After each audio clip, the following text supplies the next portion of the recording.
Hello. Hello. Welcome to the Ascension of Farrahdor. I will give a quick disclaimer that it is unbearably hot in the UK today. So warm right now. And we've locked ourselves in a room and put a curtain to divide the room up and then put loads of floodlights on to keep it nice and hot. So if you see our hair being beautifully windswept and majestic, it's because we're all getting blown by fans. And do you know what? If you're from a hot country and you come at us like, I don't hey, hear listen, it. you don't know what heat is, stop it. I don't want to hear it. You just don't get, like...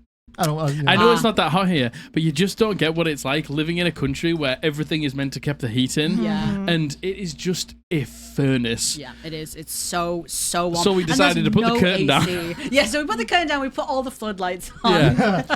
I'm an all-year-round shorts wearer, so I get warm at the best of times. Yeah, I have no temperature regulation in my body, like, whatsoever. So it's real hot right now. Yep. And we've got loads of fans on. Yep. So excuse if we look windswept. Yeah.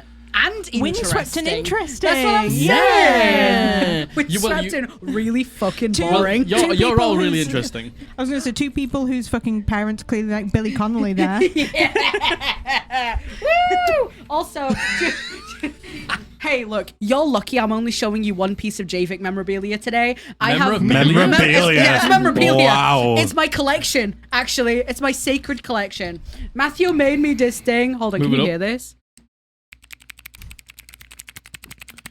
I have no clue if you can hear They can hear it. Let's go. Look, it says JVIC. Woo! Thank you, Matthew. Thank you, Matthew. For giving that to Margaret. I 3D printed it for you, and I designed it myself. Well, I didn't really. I stole the design off someone else, but I modeled it myself. Yay! Dave. Well, I saw someone online, and Oh my god, credit them already? I showed you my JVIC. Please respond. So there's more, but I got my fun JVIC, which is really fun. Is there anything else anyone else wants to show? No, actually. we all just look around for random. I don't think so. I don't think I have anything I want to show anyone. What the hell? I don't think I really have anything I want to say. I hope you all enjoyed what happened to the end of last episode. Yup. Oh, that was a spicer. At time of recording, you haven't actually seen that episode yet, Yeah. but obviously we have played it out and we're about to move on to the next one. Yeah. Obviously, because you're about to witness it now. But Witness me! I have no idea how we're going to resolve this. Some spicy stuff. I know that we will, and I have the absolute most faith that But we will. what's But the steps to it, baby? how the fuck are we going to do that? Yeah, what's the steps to it? Who knows? Who knows? Is there anything else? I could talk about my Irving B topic. Sure. again. No, please. Again. Oh my Again. gosh, yeah. Again. I thought you were going to stand up. Irving B. I'm still into it. Let's go. Hey, I love that for you. I like Josh's t-shirt. Yeah. Yeah, that's a Josh got Pokemon an extremely cool shirt. Pokemon t-shirt. Pokemon. That is really, really cool. Nice. I like actually. it. That's cool. It's I cool. like that I a like it lot. I like it. It's got Dratini on. Dratini's one of my Matthew, favorites. your t-shirt? Hello, this is my t-shirt. It's I don't know if you've noticed, but I wear the exact same t-shirt every single episode, but in different colours. Yeah. Yeah, Yeah, Which- yeah, do yeah, you know what yeah. I love that about And you. they're £4 from Primark. This Yep. isn't an advertisement. It's sponsored by... We're not. They're fantastic. You don't have to iron them. Yeah, yeah, They're yeah, they're yeah, like yeah. the gym top material. Yeah, I they're don't- cool in Very the warm weather. neurotypical. Yes. Extremely Yeah, yeah. neurotypical. I have this same t-shirt. Neurotypical. Dickhead! I have the same t-shirt. I'm not joking. About 40 times Yeah. in various colours. for you. I love And that for you. I have told Matthew before that the part of the UK's autism diagnosis test is they ask you about if you have repeated versions of the same top. So Listen, you pass this that isn't with autism, flying it's just colours, common my guy. sense. Yes. That's why all of us do it, right, guys? Yeah. Yeah. To be fair, I make sure that every single t-shirt I buy is printed on the same blank. Yeah. Hey, listen, I don't think that you're helping my case here. What? To be fair, I'm not wearing a Javik t-shirt today. I'm wearing a Holding Absence t-shirt. They're a Great really band. cool band. I like how we just show things off every week. Yeah. I don't know how we get on Yeah. to we just Show show and things. tell. Yeah, What's yeah, the point in yeah. owning things if people can't perceive it? So true. It's true. So true, bestie. Javik. Like my Javik. Yeah, like my Javik. Like we had a chokehold on that. Yeah, it's like Rat Shaker. Yeah. Yeah, So good. That game is wild. yeah, beans. What the hell? I'll show you after we Oh, finish. Matthew, It's so funny. You basically just shake a rat. Yeah, Wow. you basically, yeah, you You Yeah. walk around shaking and squeezing a rat. yeah. Does the rat survive? Yep. Oh, okay. It's That's so okay, then. good. Debatable. It's so Oh. funny. The ending is up to interpretation.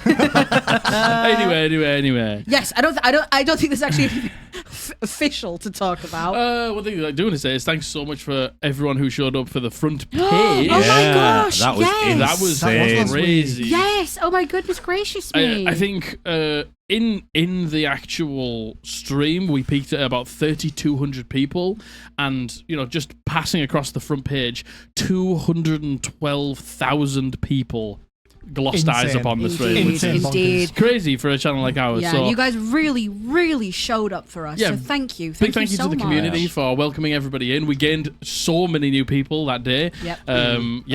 We got That's cool. I think And it we was close lost like some- I think we Fallen gave, soldiers. we had about 50 new followers in that stream, Hell which yeah. is crazy Good. good.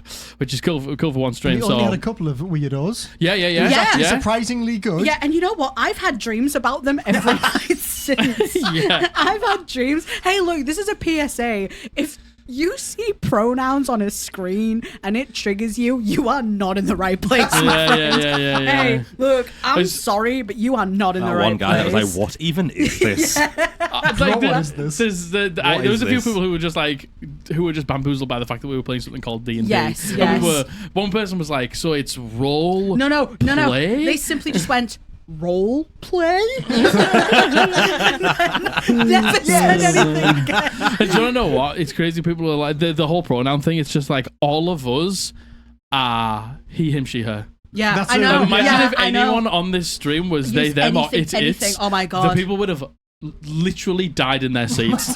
They'd have seen the pronouns and they've just gone, Yeah, I know. Yeah, I don't They know. get what to tell you. flashbanged by the screen. They just go, Oh, Anyway. gosh. Yeah, thank you so much. Thank you. Yeah. I think actually at the time that you see this, God, when does this go out?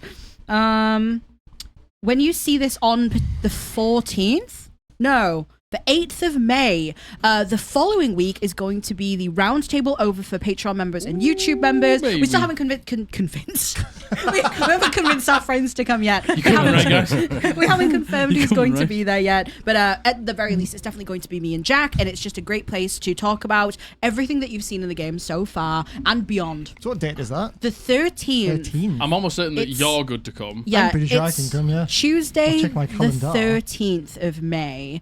And no pressure for anyone to say on camera now, Should be. but Should be. it would be wonderful to have any assortment of you, Maybe. in whichever way you are. So that is next week. That's next We Tuesday. got a maybe out of Maybe Josh. from Josh. We got a maybe? Oh my gosh. Maybe. Oh my gosh. That'll be kind of poggies. That'll be kind of neat. That'll That'll be be kind of kinda sick. That'll be kind of good. All right. Well, yeah. So if you're doing to support the channel, consider becoming a YouTube member. Click the join button down below. If you want to join the Patreon, the link is in the description. It's a great way to support the channel. If you want to pick up some merch, it's www.eldritchpodblast.co.uk. Go and get yourself a Team Farrahdor or a Team Player Character t-shirt. Thanks so much for all the support you show the channel. We love you very much. And with that, my beautiful, gorgeous, very, very warm players, shall we play some Dungeons & Dragons?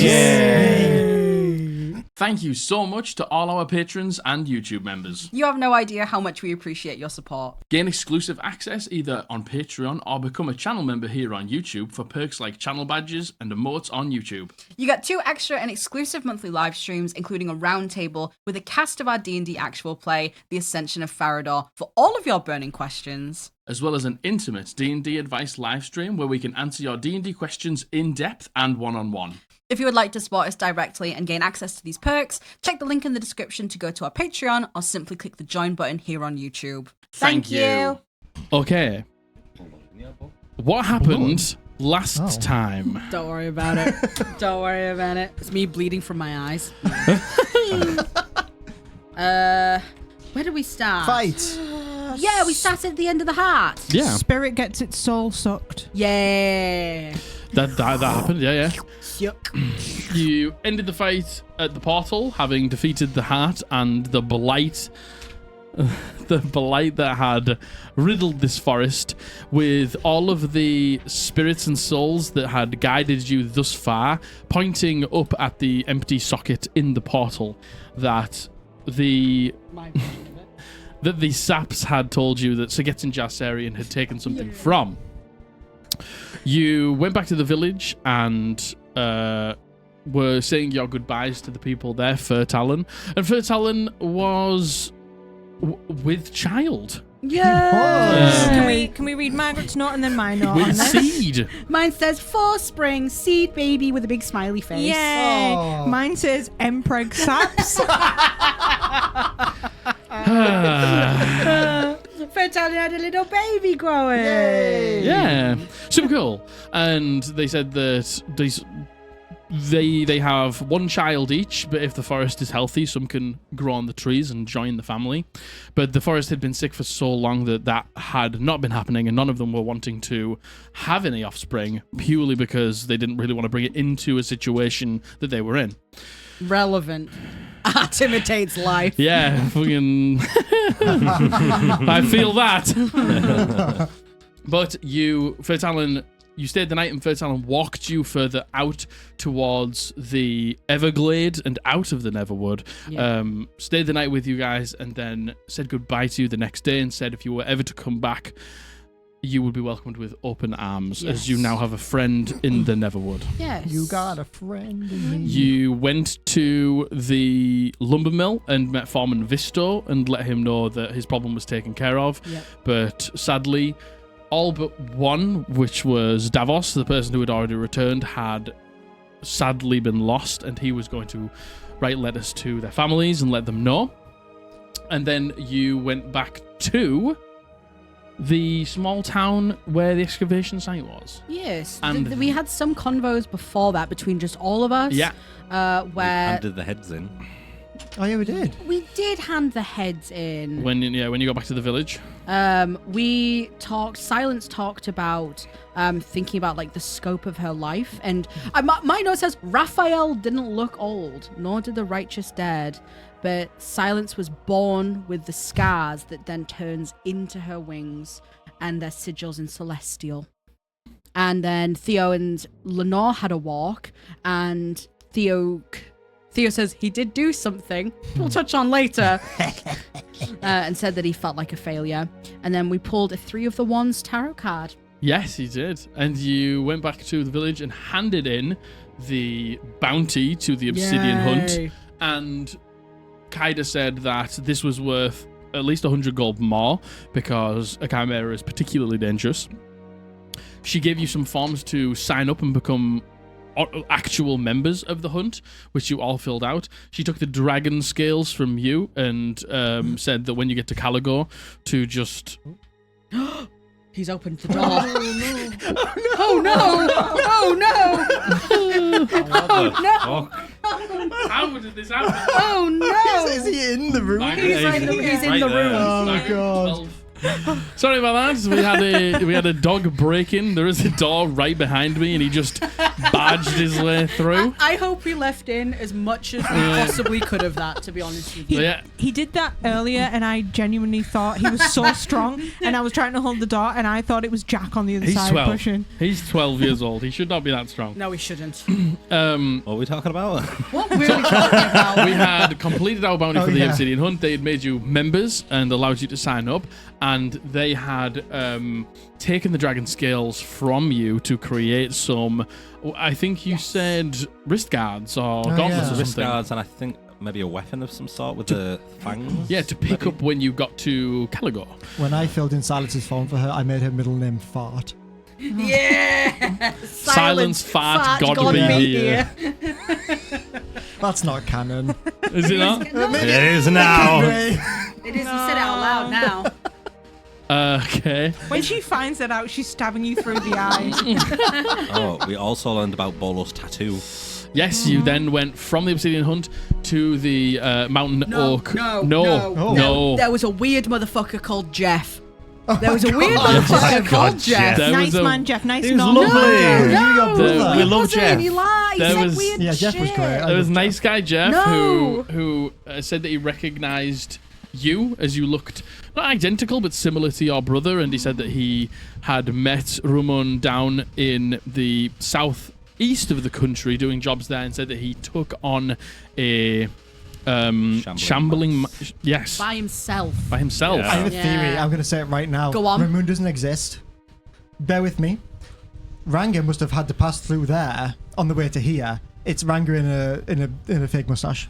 Interesting. Wow. Living a double life. Interesting. Yeah. Yeah. Interesting. And then he Double also life. shifts into a wolf at midnight. Yeah. So, Yeah. yeah. Cool. Okay, so cool. we then went we to- learned that Lavender Bay they completely closed themselves off. A gated community.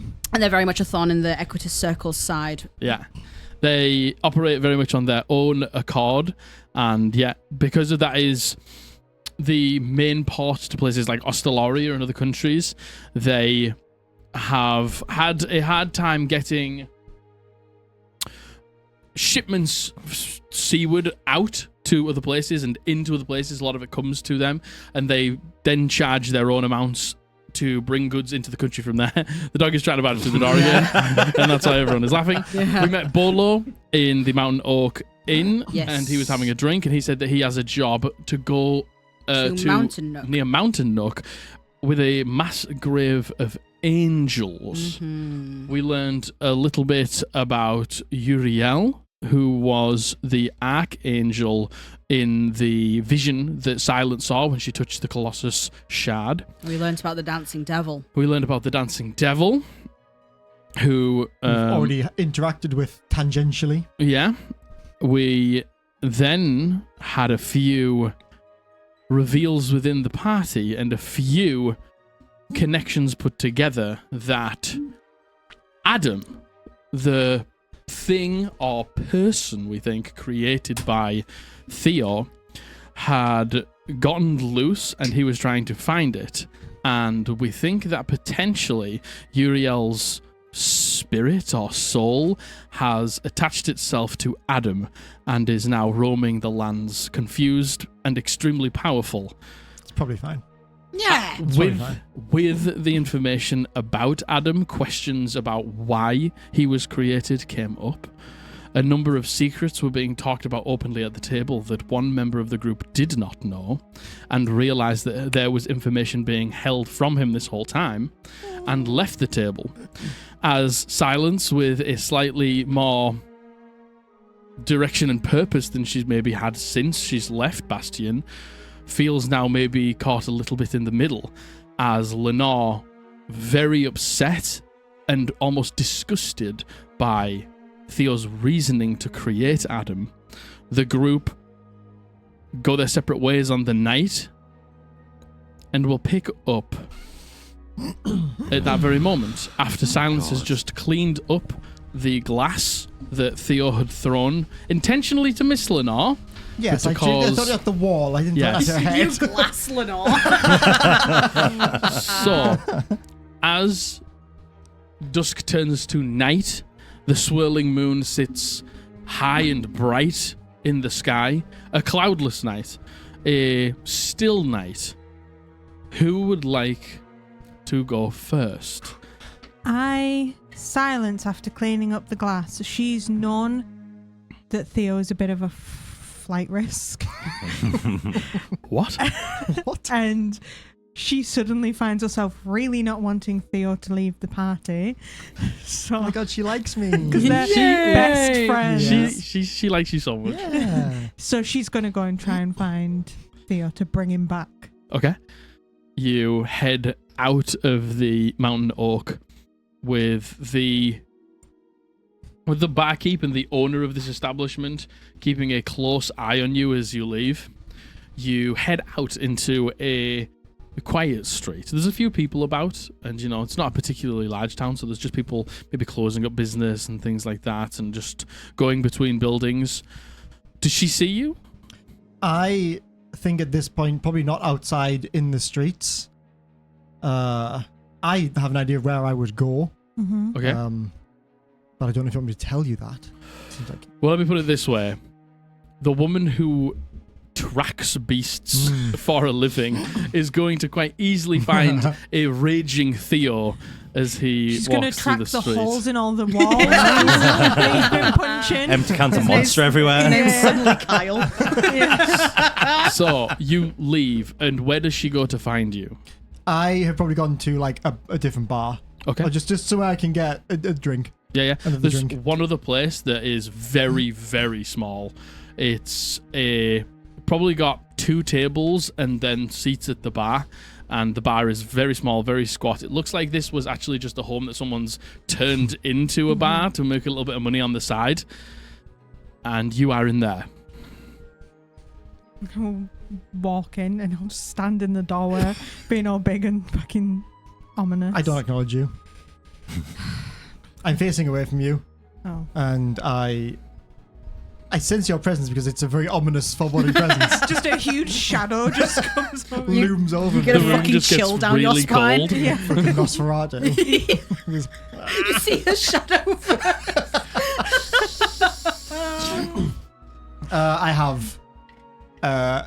I've probably not been gone that long. I only have a couple of empty glasses next to me. Just a few. It's like the small like whiskey glasses kind of thing. Theo does drink a lot, like. Theo has troubles. What do Yeah. you mean? That's not even number 4 on the list of problems That's deep down.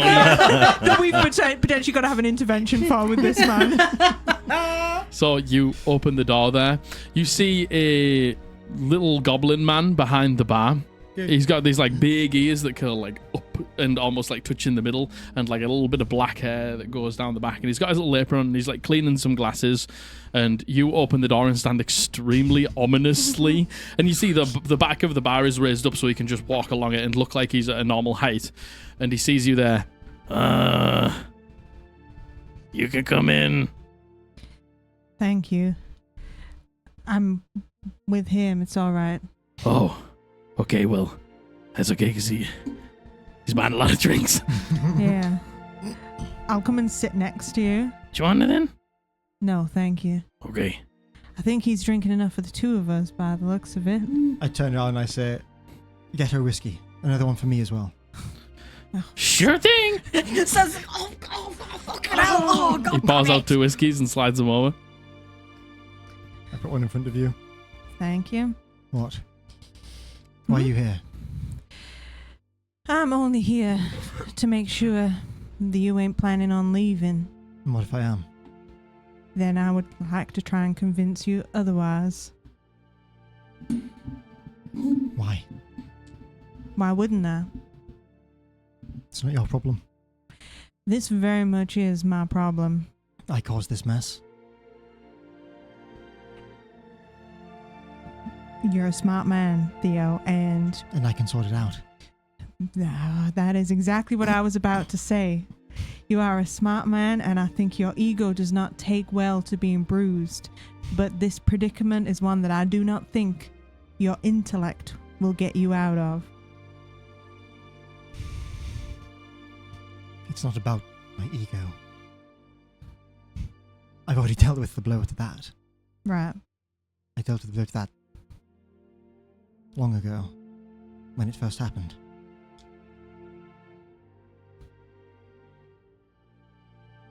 It's more about making things right, I suppose. And what would making things right look like to you? I'm not sure yet. I'm going to have to find him, to meet him. Mm. I'm still learning things about him, despite the fact I was there at his conception. And I'm still in Parthenay, learning all these things. I don't know. I don't know what I'm going to do until I see him. Alright. Do you not think you might be better off with the rest of us equipped as we are? The rest of you don't want me around. I would not be here trying to stop you if I did not. I can assure you of that. No, you don't want me around. You just want... You have invested interest in this Adam now. It's not about me at all, is it? I have not met an awful lot of people in my life, Theo. And in this very short amount of time, you have all grown upon me in a way. If you were to leave, who else do you think would replace you? Are you saying you'd miss me, Silence? In my own way, perhaps. I'm not sure. Who could replace me? Jeff. I have a strong... Cleaners! I have a feeling that Lenore would not take kindly to Jeff joining our group. Lenore can't stand the sight of me. You've had an argument tonight. You've had arguments before. Lenore looked at me with utter disgust. Did you expect a different reaction? Yes, actually. I expected of anyone Lenore to know me well enough to give me the benefit of the fucking doubt. To at least try and understand. To try and see it from my perspective.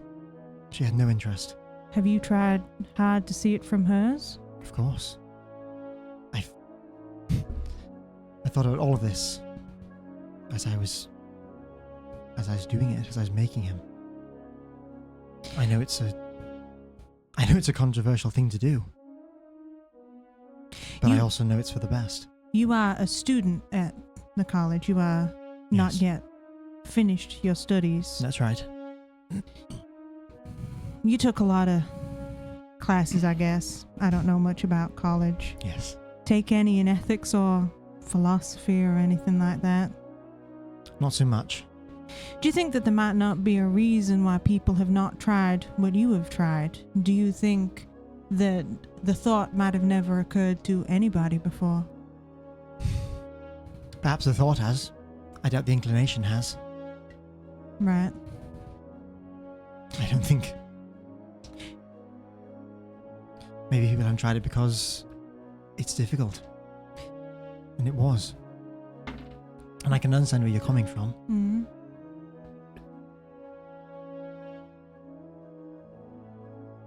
It's something that scares people, I think. Change scares people. That doesn't mean it's bad. I don't want you to think that I'm here to attack you. I'm realizing that maybe I do not have the moral upper hand that I once thought that I had. I was speaking to the righteous dead the other day, and I said to her, those people in that dig site, the bodies that were killed by Ashen Heart fanatics. Mm-hmm. A few years ago, I am fairly certain I would have been one of the people barricading that door, so I am not here That was about a few weeks ago. perhaps even then. I'm not here to fight with you over morals, but you created a man to fix the flaws that you see that the gods put in us, the nerve that was wrong and the appendix and such things. In fact, we have a blind spot at the back of our eyes, and our brain just kind of makes it up. You have a blind spot, I don't. In fact, you have infinite blind spots, I think. You'd be wrong in that. My point is, did you find any way to temper his heart or his thoughts? What if your creation turned upon his creators and thought, they're not good enough, I can create something better? What if he outmatches you intellectually and sees flaws you would never thought of? He wouldn't outmatch me intellectually. That was the point. The point was to make him better than I ever could be. Right. So what if then he creates, and then that creates, and then the people who live in this world, who were always of this world, get left far behind? You had an idea of them integrating with society, but did you think that maybe that is not what Adam would want to integrate with our society? Why wouldn't he? Why would he? Because Our society could be flawed in his eyes. it is. It's flawed in many, many ways. And why might he not want to create more of his own kind? He's imbued with certain aspects of knowledge of my overall plan, of what my intentions were for him. I don't... It was never a case of controlling him like that. You could say the same if you had any child. You could say, what if they grow up to be bigger and stronger than I? You could, but And overpowered me and caused damage. in Bastion, we would breed certain things in our animals that were beneficial to us. You know, we would breed together the biggest sheep to Of make course. grow the best wool, things like that. That's Been something done for that generations, yes. it is not something that we do with people, you would think. My dad sometimes would dictate marriages of what he thought was best between people, not necessarily for the offspring that they would create, but it was another form of control. I think that you might be trying to control a little much, and I think there might have been steps before creating a new person. And that is part of the criticism that you have to be better at dealing with that criticism. You think that you are a person of logic, but what was in that bar there was emotion, a little bit of critique from Lenore, and you're throwing a class across a bar. A little bit of critique. You She know called what? me a monster. And other people will too. Yes. You have to be better. How do you think that you can take out these problems from people by creating a new person that's just better, shinier than the rest of us, without people being upset about the concept? So you're saying it's about marketing? I'm not saying that it's about marketing. I'm saying that you need to be better at dealing with critique. Is this, I'm presuming, why you fled your college? Yes, I went after him. I suspected he was going to be a problem. Perhaps not as much of a problem as he's turned out to be. And I knew I had to find him. How do you think the college would have reacted if they found out what you did? If it had gone well, positively, I would hope. The college, its students, its faculty, it's a very forward-thinking kind of place. I think. Of course, there are concerns, worries, like you mentioned. That shouldn't stop progress. He would make the world a better place. He would make the world a world with less pain. Every day across Farrahdor, you have hundreds and hundreds of people losing family members, children, lovers, for reasons that can be entirely avoided. You have a man on a construction site. He gets crushed by a sack of bricks. That might not have happened had he stronger bones or quicker reflexes to move out the way. A woman gets bitten by a spider. She succumbs to the poison. That might not have happened were she resistant to that poison. Or had she the hearing, capable of hearing it scuttling across the room. Right. These kind of things. These are the kind of things the gods didn't gift us with. But I could. Adam could.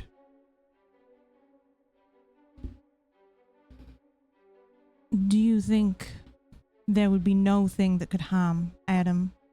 Nothing bigger, nothing... Well, he's not immortal at the end of the day. He's still flesh and bone. Still flesh and blood. Well, flesh and manner. I have no idea how many people exist in this world. I imagine you have a much closer idea than I do. It will take, what, hundreds of years?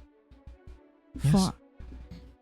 But that's the point. It wasn't supposed to be an overnight thing. No. It was supposed to be a generational thing.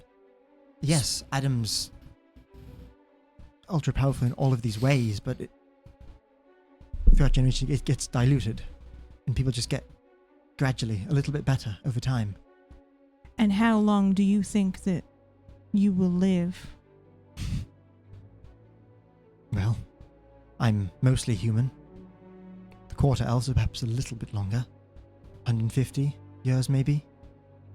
It is likely to be a very long time between your death and the fruits of your labors to be apparent. That's fine. And that is a lot of time for things to go wrong. I mean, it is. Like I said, I don't think that these concerns should halt progress. What I'm getting at is that you did this of your own accord with no help, no knowledge. And you're thinking about going off on your own to fix it with no help. You need to let people in. You think that you are the smartest man around. You can't do it all by yourself. You need more than just intellect. And you are a smart man. I don't doubt for a second I could not do what you have done. But I am also certain that I am smart enough to not try something like that on my own. There's different kind of smarts and you don't have all of it. And I don't mean that as a insult to you. I was prepared up until tonight to tackle this problem as a team with the three of you, but I don't know how I can face Lenore again at this point. You're gonna have to. She'll find you. I know she will. I know she could. Would she want to? Yeah, she would want to. You ain't gonna face this whether you want to, alone, whether you want to or not. This isn't the first time Lenore's stormed off and left me alone. Right. She didn't come back that time. I have no reason to believe she would this time. And yet, here you have been, traveling together. I would say maybe Cavandia wants you to be walking the same path. But I don't know, perhaps the cards have decided your future. Perhaps. I think I need to sleep on it at least. I'll stay here. I'm not going back to that tavern tonight. We got one bed. I'll take it. Okay. You see him hop off the bar and walk around behind you. I'm like, He moves the tables and the chairs behind, and there's like a bench for people to sit on. He pushes it up and folds out the bed. Enemy shall one bed. Sorry. That's his bed now. He's just going to lay on the floor staring at you all night. He's going to be making little whimpering noises all night. It's my dog. I'm going to down the whiskey shot and then visibly be like, that's disgusting. it's not supposed to be nice. It's supposed to help you forget. Great, that's great. Well, have a good sleep. I doubt I'll be sleeping much. I'll see you in the morning, I hope. Don't forget I'm a very good tracker. You ain't gonna get anywhere. I know you are. And Ranga's real fast. Lenore, she'll be trailing behind us, but she'll get there eventually. Yes. Well, I have a lot to think about. Good night, Silence. I pat your shoulder and then I leave and I go back to my room and go to bed. Okay. I have a few more whiskeys before I go to bed. So you turn around on your stool and get into bed. Exactly. He gets that drunk, he just falls but lands in the bed. Yeah. Okay. Ranga and Lenore, do either of you want to do anything? And if so, who would like to go first? Yes, up to you. Do you have anything? Okay. Nope. Well, I'll make you something. Don't you worry about that, King. Good luck. Once, Lenore, stormed off to her room and was by herself, and I think has spent a couple of hours just laying and thinking and crying, and then she went to bed holding the planchette from the spirit board, and when it gets to kind of early in the morning, she's going to get up and she'll go I'm going to say that it's an ensuite again, and she runs the tap in the bathroom, and then she turns the shower on and runs the water as ice cold as it can go and as loud as it can go. Then she'll go back into the room and kneel on the floor and put the spirit board on the bed, and she's still she's been crying for hours, so she's weak and she's tired and she's still crying. You know when you've cried so much you're just going after the fact, and she'll shakily put the planchette on the board and just say out loud, I don't even know if you're still here now. If you are, God, I need you. And you don't see anyone, but you do feel the planchette move. And it just spells out here.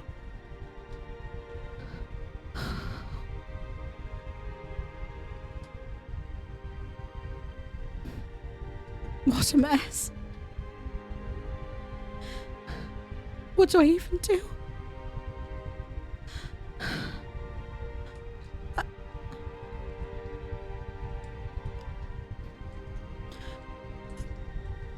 And you can't even make it right.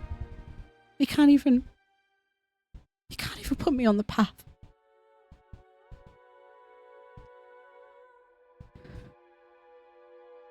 And she'll push the spirit board away and then immediately regret doing that and bring it back to her. Mm-hmm.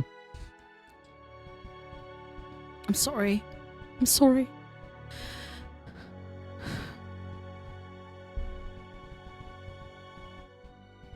Why?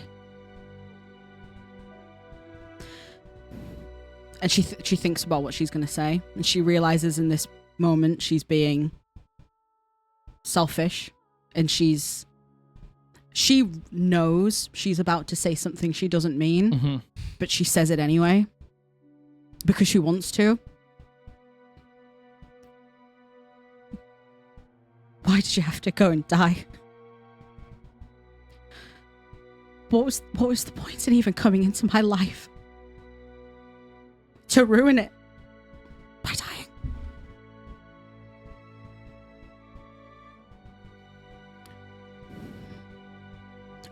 And she's gonna wait. Does she feel it move again? Not right now. And she does. She pushes it away. And she lets it like hit the wall and fall down the side of the bed. And she stands up and she like shakes it out.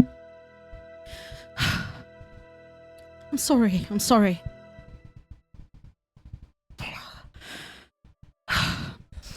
Right. And she's gonna go to like her bag and get out some paper and a pen. Like the stuff that she'd been saving, like the nice pen and the nice paper that she was saving to write a letter to Theo her mum Leneore's with. pen? Yes, she got Theo Leneore's pen out. And she goes over to, I'm going to say that there's a desk, and she turns her back to the bed where she knows the spirit board was. And she's going to get the pen and paper out, and she's going to write a letter to Blythe. Okay. And she starts it with, "Dear Mum," and she scratches it out and she gets a new piece of paper. And then she goes, "Hi," and then she scraps it again, and then she goes back to "Dear Mum." And the letter very much reads as, "I'm sorry I haven't written in a while. I'm sorry I haven't written in a long while. I'm struggling on what to say after so long." She writes, "I'm fine," and then she scribbles it out. And she writes, "I'm fine" again, and then she scribbles it out again. Things are bad. I haven't been entirely truthful about everything. I'm still not back at school. Silver. And then she stops and scribbles his name out. Theo.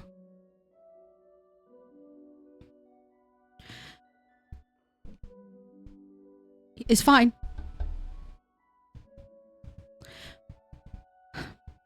And then she starts a new paragraph. I've come to terms that my whole life you just wanted to protect me.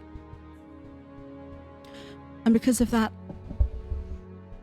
I left you out. I wasn't as honest as I should have been. And I really need you. And I think I've been depriving both of us of that.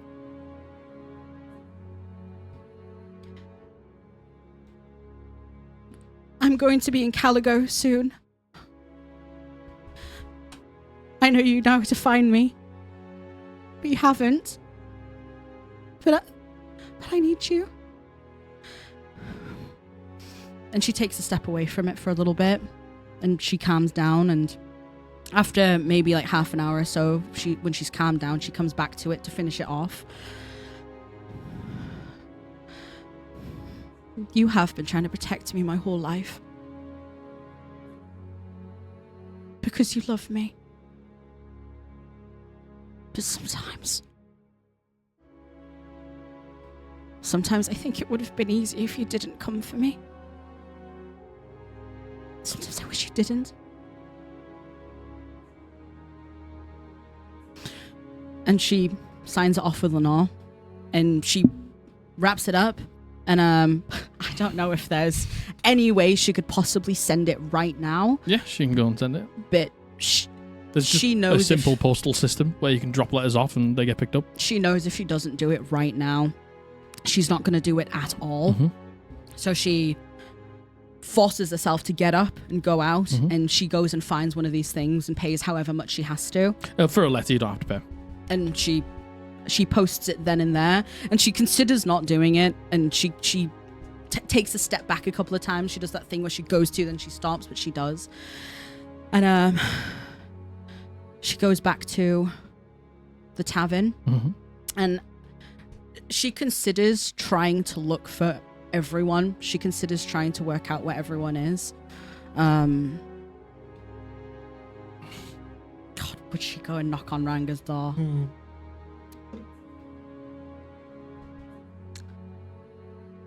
Yeah, I think she'd... When she's at the bar, she'd ask where Ranga was. Mhm. GDPR, I don't know.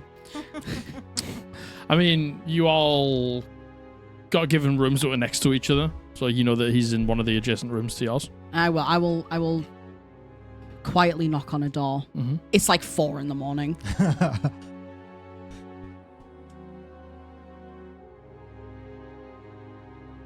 She waits. And she considers knocking again, but she doesn't. And she'll go back to her room. And when she goes back in, she'll like look at where the spirit board fell and pick it up and put it back where it belongs. And she holds the planchette and goes back and tries to go to sleep. She probably doesn't sleep very well. But she tries. Ranga, I'm just sleeping like a baby. do you want to do anything? Nope. Okay. At differing levels and differing amounts, you sleep through the night eventually. Unless you want to do anything when you get back to the room. Nope. And then morning comes to. I get myself showered in my ensuite. You have In my gold-plated ensuite On the bamboo bamboo shower. on the nighttime, the goblin says to you, "Do you want a shower in the morning?" On the nighttime, I'm probably quite young at this point. Probably. Sure. Okay. In the morning, they chuck a bucket of water on you. Yeah! Wiggy wiggy. At least it wakes me up.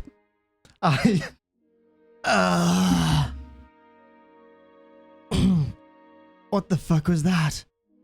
Your shower. Are you taking the piss? No. In what civilized society would that be classed as a shower? Look, I ain't got a lot, so I'm just working with what I've got, and I got a bucket. That'll be 2 gold.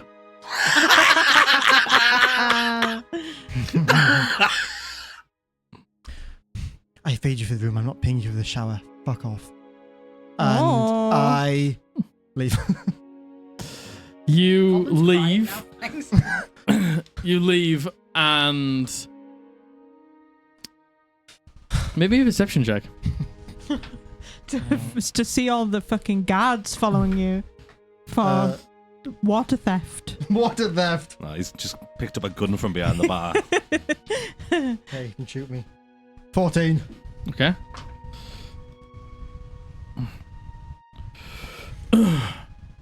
Okay.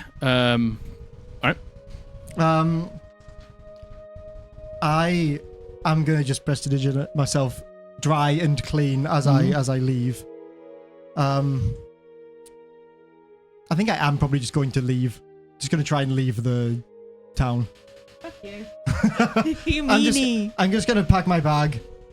I do kind of, I look over in the direction of the tavern we were supposed to stay at, and I start to make my way over to it. And I sigh and I start walking away, and I think Dusty kind of heads after me and like nudges my leg, and I kind of stop and I crouch down. What? you telling me you'll miss Lenore if we go?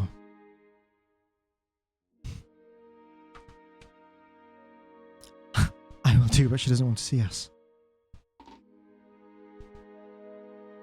And I kind of give him some little scritches.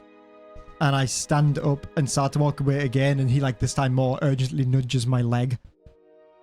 And, like, stands in front of me. And I tries to, like, push me back in the other direction. And I, like, close my eyes and sigh.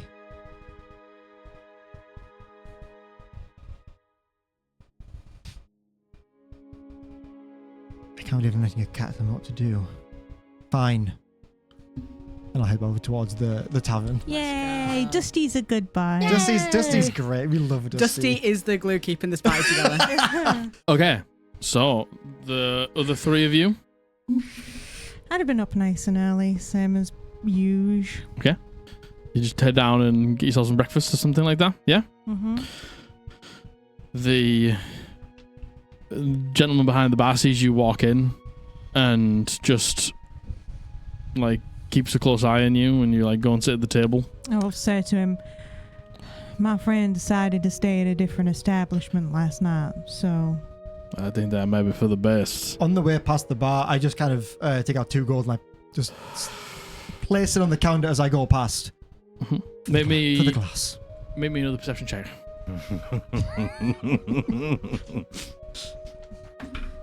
Goblin with a bayonet. 19. Do you think with a bayonet? With a fucking AK. He's been running across town for half an hour, but he's that small. It's just sticking him forever.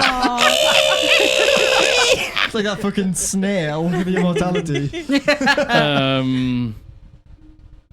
There's significantly less gold in here than the last time you checked. Interesting.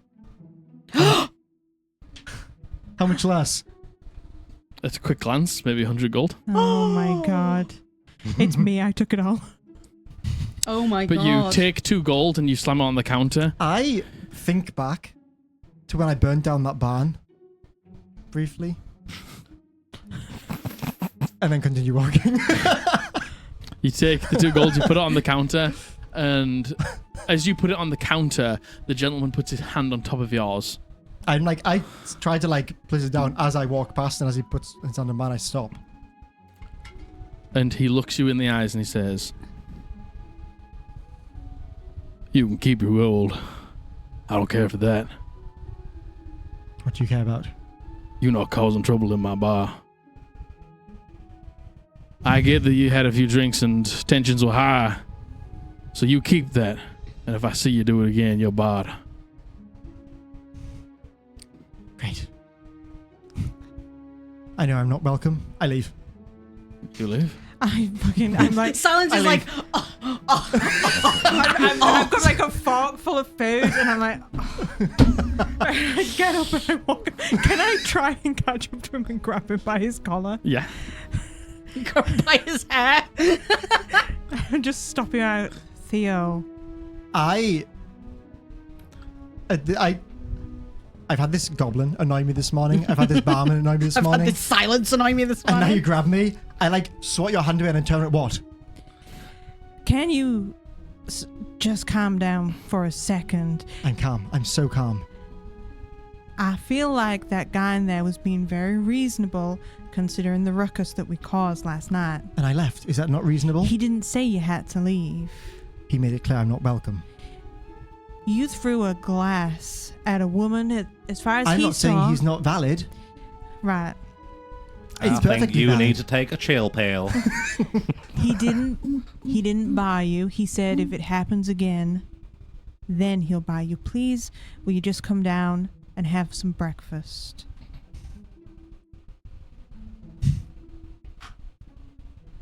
Fine. Right. I'm now walking on eggshells. And Theo's like visibly in such a bad mood right now. And Silence is like still the same as always, little expression, but she's so conscious of Lenore.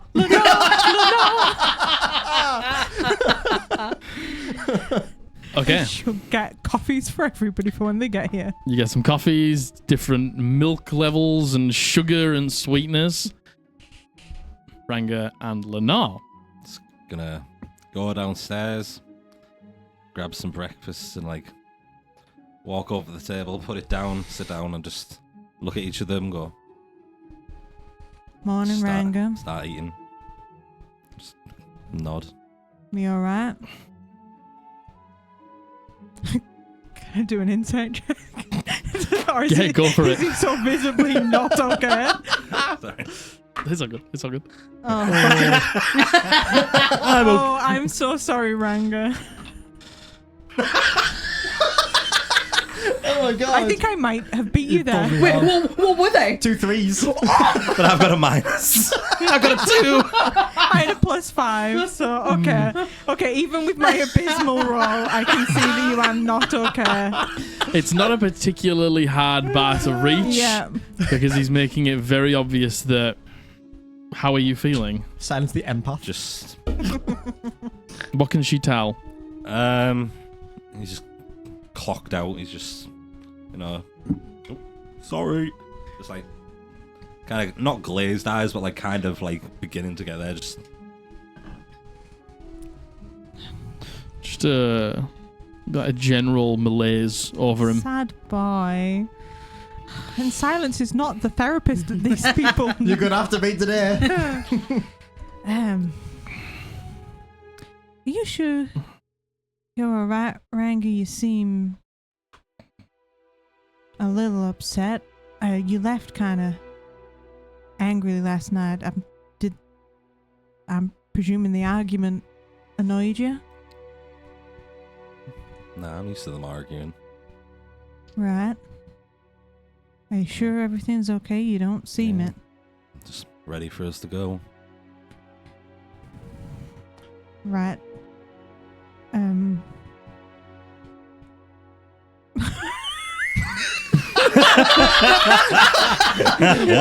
imagine this is the actual vibe. She looked at you and you were going.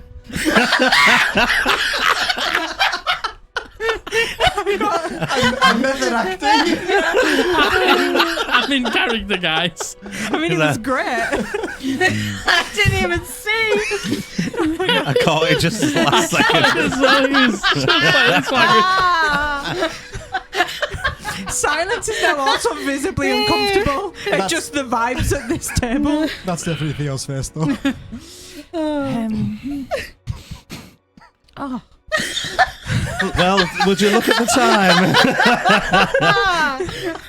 Does anybody want a coffee refill or? I'm okay, thanks. Yeah. Yes. I'll take mine with the whiskey. Irish should help a little bit. It isn't my place to tell you that you can't do that. You are above the legal drinking age. But I just, oh God. His hand's going into a fist. What makes you bad makes you better. I've never. It's okay. It's fine. Yeah. Did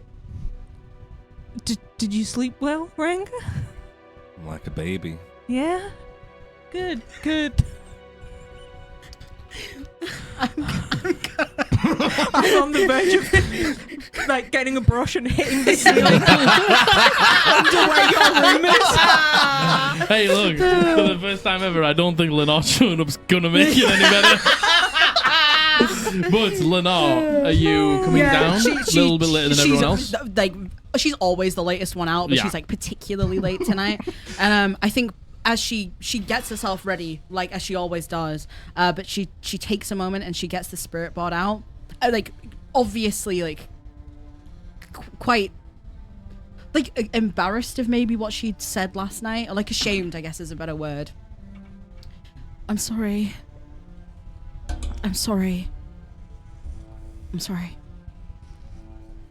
She doesn't even wait to see if she gets anything back. Mm-hmm. And she'll look at herself in the mirror and she'll tighten her corset. She'll like brush her hair one more time. She'll come downstairs and she'll see the sight. Can we all method act just what she comes down to? Absolute silence, just.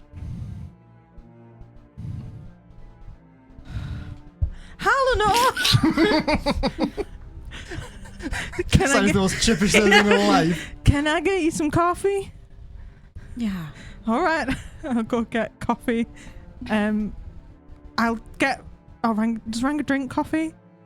Yeah, probably. She'll get Everyone everybody. drinks fruit juice. Oh, Oh. she'll get him an You orange juice. get him chalky milk and give he him doesn't chalky want it. Oh! Puts it on the table. Just Oh, He pushes it away. I'll go get everybody coffee, and I won't have any whiskey put in Theo's. Hopefully he doesn't throw it back in my face. Scalding hot coffee. Hey, this morning, I It could could happen. probably do it. Oh wow, this is fucking awful. Just starting the day off right. I've sat myself in between Silence and Ranga, and I will like soften up and I'll lean in and I'll put my hands on Ranga's if she doesn't know that he's acting a certain way. No, I'm joking. Lenore dies. I'm joking. oh my god. Snatches his hand away. that woman.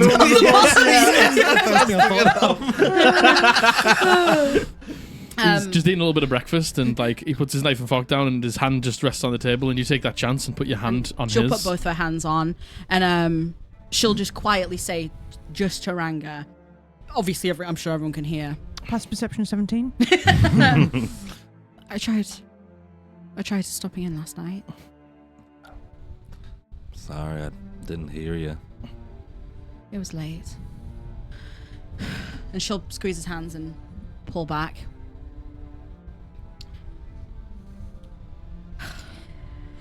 Well.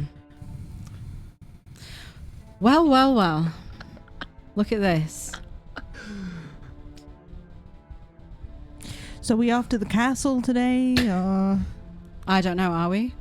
Yeah, I think so. I think, I guess it's on the way. yeah. The Gauls Caligo. Look, I don't want to do this. I don't want to. Every part of my body is telling me to run away and to not engage in this anymore, because what does it serve me? But I realize life isn't that easy and we're caught up in some fucking bullshit right now. And as much as I disagree with the actions of some of us, all of us, myself, we have unfortunately written a chapter that we can't come back out of right now, all of us. So, for the sake of the world, for the sake of finishing this chapter, I think it would behoove us to grow the fuck up and just put it behind us for now and continue with our plan. Thoughts? No, yes, just put it behind us just like that. Easy peasy. Yeah. Mm. Yeah. No, I think some of us actually would have a much easier time doing that. Me, no problem. I haven't dabbled. Oh, I haven't dabbled in things beyond my recognition and my knowledge. well, that's good for you. So, easy done. Aren't you the perfect specimen? No, that's the point. No, I'm not. I don't think anyone is. I don't think anyone should be. No. No one should be perfect. She's been trying to interject in this. We have something that we need to do, and I think that Lenore is right. We need to just go ahead and do it, and everybody's tensions are high right now. I don't know what you're talking about. Right, okay, Theo. Okay. Why don't we let's pack up and leave now. Sitting around this table, staring at each other, isn't going to make any of us feel any better, I don't think. You're right. I know.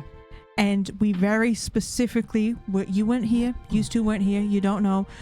The barkeep just told us that if we have another argument, we are barred forever. So in case we ever need to come back, let's just leave now, so we don't have an argument. I think we need to have a proper talk about what the fuck this is going to look like moving forward, and how we get to Caligo. Well, look at that, some growth. Talking about our problems instead of running away. Right. I don't think now is the time, Theo. Really, I don't.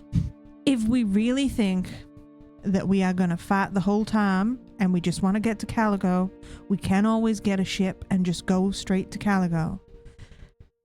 Or, as a bonding exercise, we can go to this castle and just see what's there. But that was just supposed to be a fun trip, and if nobody feels like fun now, we can go straight to Caligo. I know that I would then like to go to this grave of angels. Anybody who wishes to join me is welcome. I will join you. And I do think we have a problem that we would be in our best position to solve if we all went at it together. But that would require a level of trust that I don't think we all have right now. So the immediate decision that we have to make right now, are we going to the castle, or are we just getting an Airbus straight to Caligo? I am fine with either. I think it'd probably be the best for us if we take the longer route. All right. Thank you, Ranga. I'm in agreement. Good. This Caligo's the end goal, but I'm not. Yeah, the longer way. All right. You're right. We need to talk about it. And going straight to Caligo in this state won't solve anything. There's a potential that we would have an argument on the ship and then we'd be barred from the ship. So I think right now maybe the walk is the best idea. Maybe we'll have an argument and get barred from the spooky ghost castle. Maybe. I mean, personally, that isn't too much of a weight upon my mind, but y'all might want to return. Y'all might want to get a season pass to that. I don't know. A fucking season pass like a spooky ghost castle. Yeah. Oh well, cheers. And she will actually hold her coffee out. Cheers. I don't know if Ranga would, but I'll say that he doesn't look up, but he picks his cup up and just sort of absentmindedly puts it near, then puts it back down. I'm gonna get my stuff then. All right, me too. I've been ready to go for an hour. I almost did. Yeah. All right. And I'll walk after Lenore, and I will tap your shoulder again as I go, and I will say, I'll consider saying it in Elvish, but then just so that Lenore doesn't whip round and go, secrets! I will say, thank you for not leaving. I nod at Dusty, who's kind of on the table, eating some beef pate. Yay! Woo! It's him you have to thank. I will lean over and give him a little scratch. Yay. He greatly appreciates it. Yay. There's He some purrs. Aww. when you're doing it. And I will say, thank you, Dusty. I'll wait outside. All right. And I do so. I go outside and I just find a bench outside. Mm-hmm. Maybe in front of a fountain, perhaps. I don't know how big this town is, if they have a fountain. There's like a mini fountain Yeah. somewhere. I'll go and sit in front of a bench in front of the mini fountain. You go and sit on the bench in front of the mini fountain. And I'll You just can kind of like chuck some rocks in. While I wait. You chuck Just some little pebbles, not like boulders, just little like little bits of a cinder block.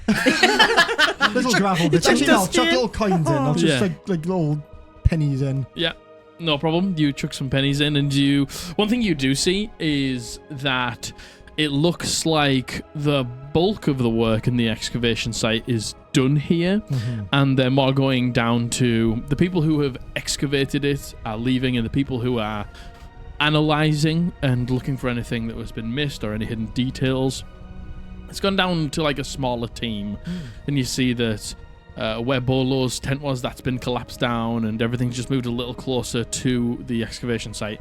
And they just look like they've gone down to reduced numbers. You saw like less workers in the tavern this morning, so you imagine a number of them have gone back to where they live or the next job. Did I see Bolo? He said he was leaving today, didn't he? He you don't see him around. Okay. But he did say he was leaving today, yeah.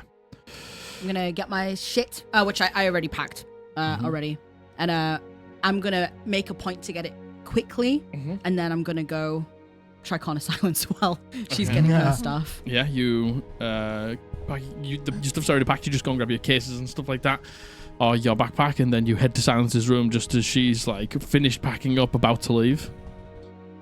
I'll knock on your door, but I won't wait for you to open it. I will let myself in. And I'll shut the door behind Someone else's room. I'm naked. Like Lenore would care. And I'll shut the door behind me, and I'll just drop my pack, and I'll just come up to you. I I'll just drop my pants. Yeah, I thought you said I pants. saw that. I drop trow. Now's the time. And I'll drop my pack on the floor. Yeah. And I'll just come over, and I'll just like hug you, like, because you're so much taller than me. I'm like a little gnat on you, and I'll do that thing of. Lenat? Oh my god! I'll do that thing of like, for a second being like, what, and then I'll like hug you back. And Hello. I'll hug you, and I'll stay there for like an unusual amount of time, and I'll pull away, and I'm obviously crying. I thought there was a chance that you would have knocked on my door last night or something. I did not get back until late. Theo stormed out, and you might have noticed that he threw a glass at a wall. So I thought he threw it at me. It hit a wall. I cleaned it up, and then I went to go find him. I went to go ask him to not just leave in the night. Well, congrats, he didn't. Yeah, apparently Dusty convinced him not to, not me. It was a joint effort. You know, he has a way with words, that cat. No, I wouldn't take offense to that. He's a very intelligent cat. Very charismatic. Charismatic. That's a good one. She's crying. The asthmatic cat. I'll get like a handkerchief out, and I'll awkwardly try and like tap some of your tears. Shabs her in the eye. I'll be like, I'm sorry if I disappointed you not coming to see you. I didn't come to see you either, so kids in glass houses. I have a tendency. I'm sure you're going to be shocked hearing this. I can lash out sometimes, and she shoots Theo through the floor box. I sometimes say things I don't mean, and I think maybe last night I got into that realm. I said to Theo that he did not argue last night with the logic I believe he prides himself with. It was a very emotional argument, and I think upon reflection that neither of you will be particularly proud of the conversation you had last night. However, you are people of emotion. You can't always help it. I can't. It's like don't know. It's like I know that I'm going to do it, and I just can't stop. It's like I like to. I don't. I don't really know where we're going to go from this. I think the walking and the castle and the walking again will do more good for us than you think. And maybe it won't repair things. Maybe it will. But we are entwined together, all four of us. And we have something it seems that we need to do. And we need I imagine that it is like deja vu, but from the opposite way. We gotta trust each other. Yeah. Who'd have thought I'd be lecturing you on the same thing? Who'd have thought? Yes. Who'd have thought? I don't know if I can ever look at him the same again. I always knew he was capable of doing something terrible, but I never... He does not think that it is terrible, and I know that that might be part of the problem. And I said the same to him last night. He has a problem with letting people in. A few more eyes on this little project might have, you know, maybe thought of a better way to go about it than this. You would have never asked. No? No. He is a young man. He needs to learn. He wants to learn. He wants knowledge. This is just another thing he gotta learn. He can't do everything by himself. Yeah. I guess. I don't think... Is there any point asking you what... But you believe what Bolo said. You think it's... You really think it's Uriel? I am almost entirely certain that it is Uriel. Okay. And do you want to find them? I have to. To what end? Similar question I would have asked Theo. I guess right now I don't know what end. I don't have the full details of what has happened. I know that the Righteous Dead wants me to find Uriel, and the Righteous Dead did not know that... The Righteous Dead will have known that we have seen information about the Dancing Devil from what I have seen, but she did not know that the Dancing Devil was a problem now, so this is bigger than even she knows. And it just seems to be following us, these problems. Yep, they do. And I've thought about it, and I was like, what if it's me? What if I'm the bad luck charm? I always have been. I always will be. I never thought I'd find... I thought I'd find comfort in knowing it's not me. I find no comfort in finding out that it's Theo. It's not just Theo. It's all of us. Okay. She'll hug you again.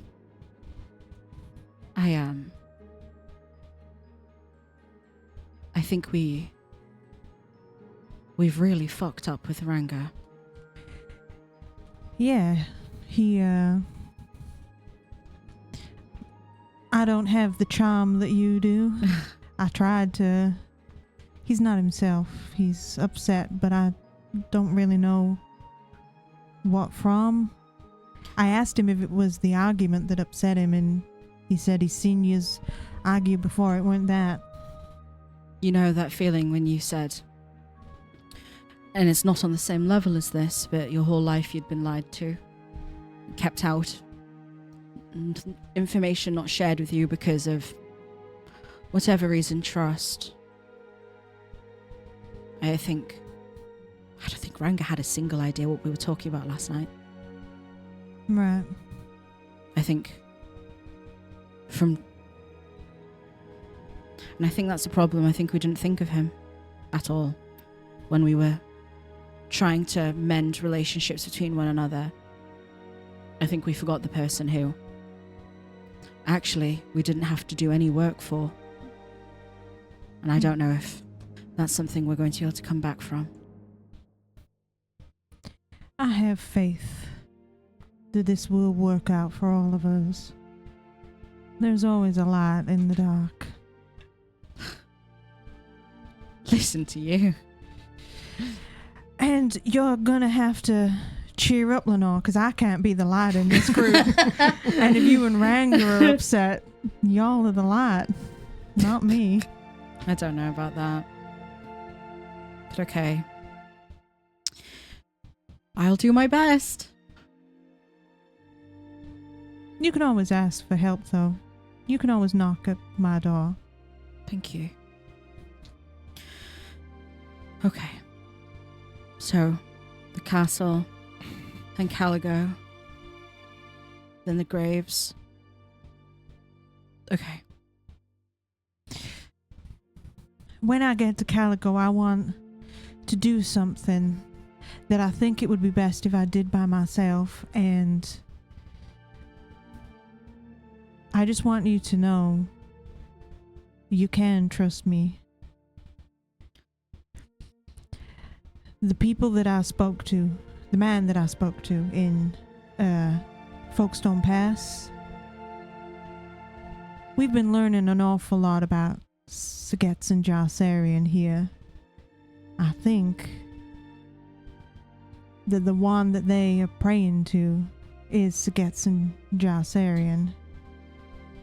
And I think I'm in a better position than anybody to maybe root that out. But I might have to do some scouting alone. But I want you to know that you can trust me. I am not doing it for a love of... I have been awoken to the reality. And I think that that is part of this somehow. I don't know how, but I think it is. Okay. I'm going to reach out to those people in Caligo. I do trust you. I do. I just hope when that time comes, you know that you can trust me as well. I do. And that you don't have to do it alone. I'm going to repeat what you said. It's like an echo chamber in here. Just of joy and happiness. But you don't have to do it alone either. It's best if we work through this together. And if you're... God, if you're right, Silence. I agree. I think we got to play to our strengths in all of this, not just that.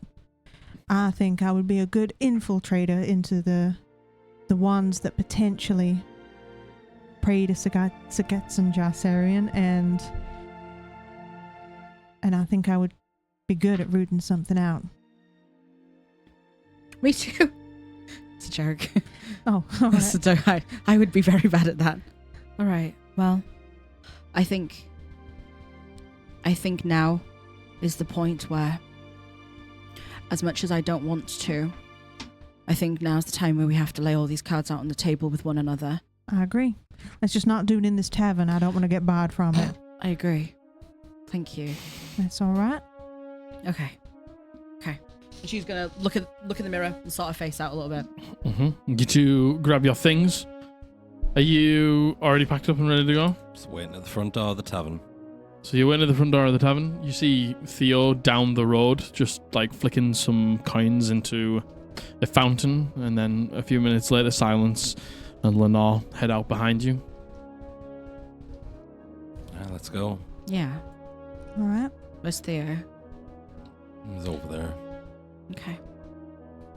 All right. We'll meet up with Theo. You ready? Yes. I'm ready. All right. Grab my bag. Pack up. Hi ho, hi ho. That's a joke. No one has to sing with me. It's okay. off to castle we go. By the way, just putting this out there, the owner of the tavern I stay at stole a bunch of our money. What do you mean? He stole 100 gold from us. Are you sure it was him? I'm 99% sure it was him. Let's go get our money. Oh God. Yeah, we do. I'm gonna go back to the tavern. Yeah, you go back to the sort of house tavern thing and knock on the door. Yeah. No answer. Hello. You're sure this was a tavern? Well, I stayed the night here, and they served me drinks. That doesn't mean it's a tavern. Can I go look in the window? Yeah. You look in the window, it's just empty. When we look in the window, does it look like a tavern? Does it just look like a fucking house? It looks like a sort of front room with a bar in it.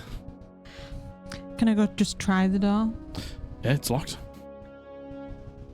Okay. Is there a second floor? Yeah.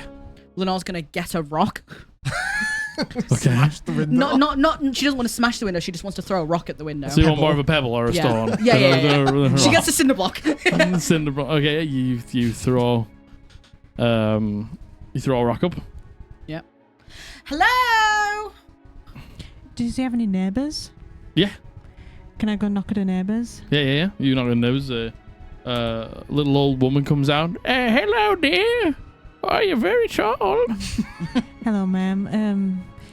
My friend here stayed at that establishment next door, and it seems that his coin purse is a little bit lighter than it was. Do you know anything about the person that lives next door? Are they a thieving type? Not that I know of. Gets a little loud over there, but I'm pretty deaf. So it's a match made in heaven. They a good neighbor? Yeah. Help me with my groceries sometimes.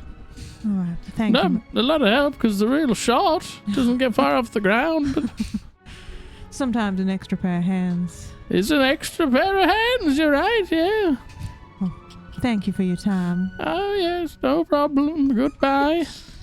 She's She's my still. favorite NPC so far. She's still. All right. Neighbor's got a good opinion of him. 100 gold is a lot of gold to be short by. It sure is. I'm gonna boot the door down. Yeah. You boot the door down, and inside it is empty. Ranga. It's gonna go in. Is there like another door behind it anywhere, like behind the bar or something? You go in. Yeah, there's a door behind the bar that goes upstairs. I'm gonna try that door. That door is open. I'm gonna go and march straight up. You head up, and I mean, I'm not opposed to breaking in, but you I didn't think it would be Ranga. as you head up, you hear Man, one of the Ranga. doors up the stairs and like shut, hearing you come up. Okay, I'm gonna go over to that door. Since I heard it, I'm assuming it's locked, so I'm just gonna boot it. You boot that door. Are you trying to break it open? Yeah. You break that door open, and inside you just see Strangle goblin. a Rat shaker. a scared goblin just like in the corner, like I'm just gonna, like, no expression on my face, just start walking towards him. yeah. Please don't kill me!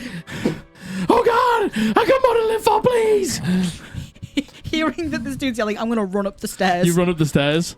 I am going to steal a bottle of whiskey. I feel like I'm ordered after he stole my money. Yeah, okay. You feel like you're ordered. You steal a bottle of whiskey and you head up the stairs. I need it right now. God, we're not going to fucking kill you. Right? I don't know, your friend looks pretty angry. No. You're not going to kill him, right? Right? I suppose that depends on him. Ranga. You, last night, Me? you stole some of our money. Well, that was this morning. Can we please have the money back? 100 gold for your life? My friend isn't fucking around, apparently. Come on. Your friend. The one with the tattoos on his arm. Yes. He didn't pay for anything. Anything? Well, how much was it? Well, it was like, he drank a bunch last night and then he didn't pay for the room. And, Okay, all right. and then I told him we could have a shower and I gave him it and then he didn't pay me for that and he told me to fuck off and he left. Yes, he's a bit of a prick. Okay, yeah, sure. He's a lot okay. more than a bit of a prick. Yes, right. How much does he owe you? Well, now with the 2 locks that you've broken, it's probably only about 10 gold. Okay. All right. How much And did you the take? emotional damage, Right. probably about 20 gold. Right. Okay, let's take that down to 1. 1 gold? Yes. What? I had the Terminator marching at me. I'm scarred for life. Could be so much worse, trust me. You broke down my door. Give us the gold back. Take 15 of it. 20. 15. 20. Ranga, kill him. I'm just gonna get both swords out, Oh, God. and I'm gonna like go for him, but make both swords like hit the sides of his head, like into the wall. 18. 15. Give us. 18. Give us. Ranga, grab him. 17. 16 and you give it back to us. 16 and a half. Fine. Please don't hurt me. They take 16 and a half gold, and then you get the rest of the gold back. Shocking. 0 stars. Me? Yes. Your friend shocking. Worst guest I've ever had. I open up my home, my abode, my place of rest. No, I don't. Yeah. No, I don't doubt that. I give him an extra gold. Right. Okay. There you go. That's for him. Come on. I'll put my swords away and walk back downstairs. Just not look at him. He comes downstairs with you, and he sees you there. You! Grow up. Grow up? You come into my house? Last night, you drink all my booze, you ask for a shower, I give you it, and then you tell me to fuck off? Did he tell you what the shower consisted of? He threw a bucket of cold water over me and then charged me 2 gold for the pleasure. Hey, you asked for it. I Well, told you actually, were real lads. drunk.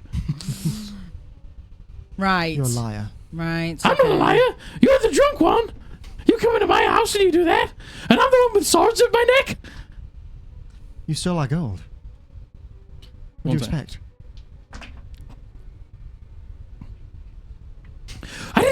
You did all of that before I stole your gold. Can I try and watch him and try and make sure he's not trying to steal from us again? Give me a perception check. Your sword. Give me a perception check. Fuck! He's jingling away with a bag of swords. I only stole your money after you stole from me. Because I didn't pay for a bucket of water thrown over me. Hey, you don't want it, don't say you do. But if you're a man who gets drunk and doesn't know what he's asked for, that's on you, not me. I feel like you're disingenuous I'm not disingenuous. about the shower. You're You're feeling disingenuous. a little bit disingenuous. I said, hey, it's a bucket of water, and you were like, yeah. You said no such fucking thing. I did. I don't believe you. Well, I don't care. Oh, we could do this all day. Okay, there you go. There's that 17 gold that you definitely... 17 yes, gold? Yes, Theo. Emotional damage. Look at the state of him. Should have yes. been more. It shouldn't have been. Should have been a whole 100. Grow the fuck up, and I leave. Maybe don't open your house. Your house? Don't. Hey, never been a problem in the past. Right. Well, Only bad customer I've ever had. so what's your name? Why do you care? Wants to leave You a wanna Yelp leave me I a want to bad give you review? a good You want to let review. people know that they shouldn't come here? No. Quite the opposite. Hate that guy. Get out of my house. All of you. You're not welcome anymore. You're barred. No. Right, come on. You do. I'll catch up to Theo and I'll give you the gold. The door shuts behind you, and you see. Give me a perception check. Ah, this guy! Oh my god. Oh my god. Oh, dirty 20. 10. Come on, Mrs. Advantage. And plus $1 million. 24. There we go. 24. You I see. swear to God, this man's life is so close to being over. You see the curtains are like pulled, but they're sheer, and you can see him behind the curtain watching you, and you rolled a what? 24. But it's you. He is holding something in his hands, but you don't know what it is. I can see. You can see him. Yeah. You don't know what it is though. But I'm not blind as to where I can't see specific things. I just can't really read writing. Yeah, no, you just don't know what it is. I mean, I got a 20. But you do see what it... You see him holding something, but don't know what it is. She just doesn't know what Wait, it I is. know with my 20 what it is? You don't see it. Okay. I'm gonna turn Do we think he's got a gun? Yeah. Do guns even exist in this world? Yeah. Yeah. Got Yeah. one. Oh, yeah, you do, of course, yeah. Sniper rifle. Yeah. Of course. I'm gonna turn and it's eerie because I'm blind. But I look like I'm blind. I'm gonna turn and look at him through the curtains, and then I'm gonna say, "Everybody, check their stuff. He's got something in his hands." Oh God. Can we all check our stuff to see if anything's Yeah, I gone? do No, so. nothing's gone. Oh, maybe it's a pack of tissues for all of those tears. Now that she's pointed out that he's got something in his hand, do any of us see the fact he's holding anything? No, you just see him looking at you now.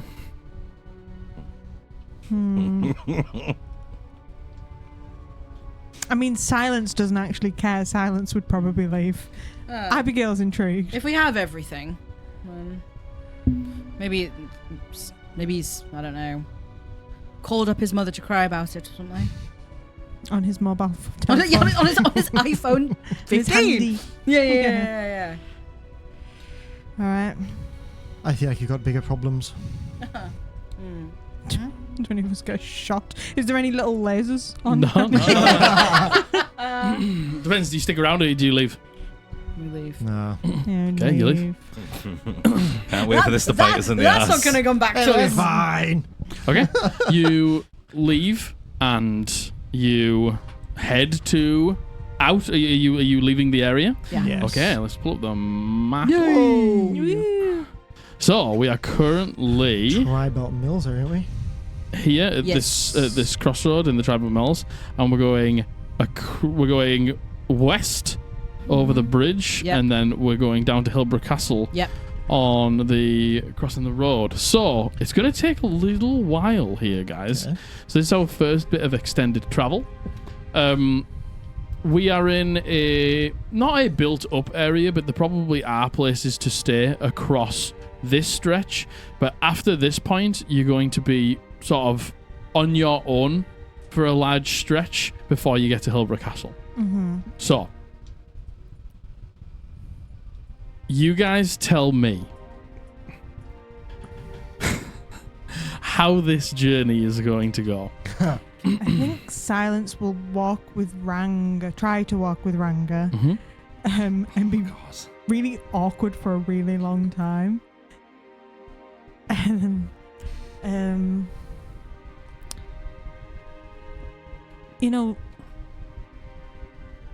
Lenore, I think, is in ways a more perceptive person than I.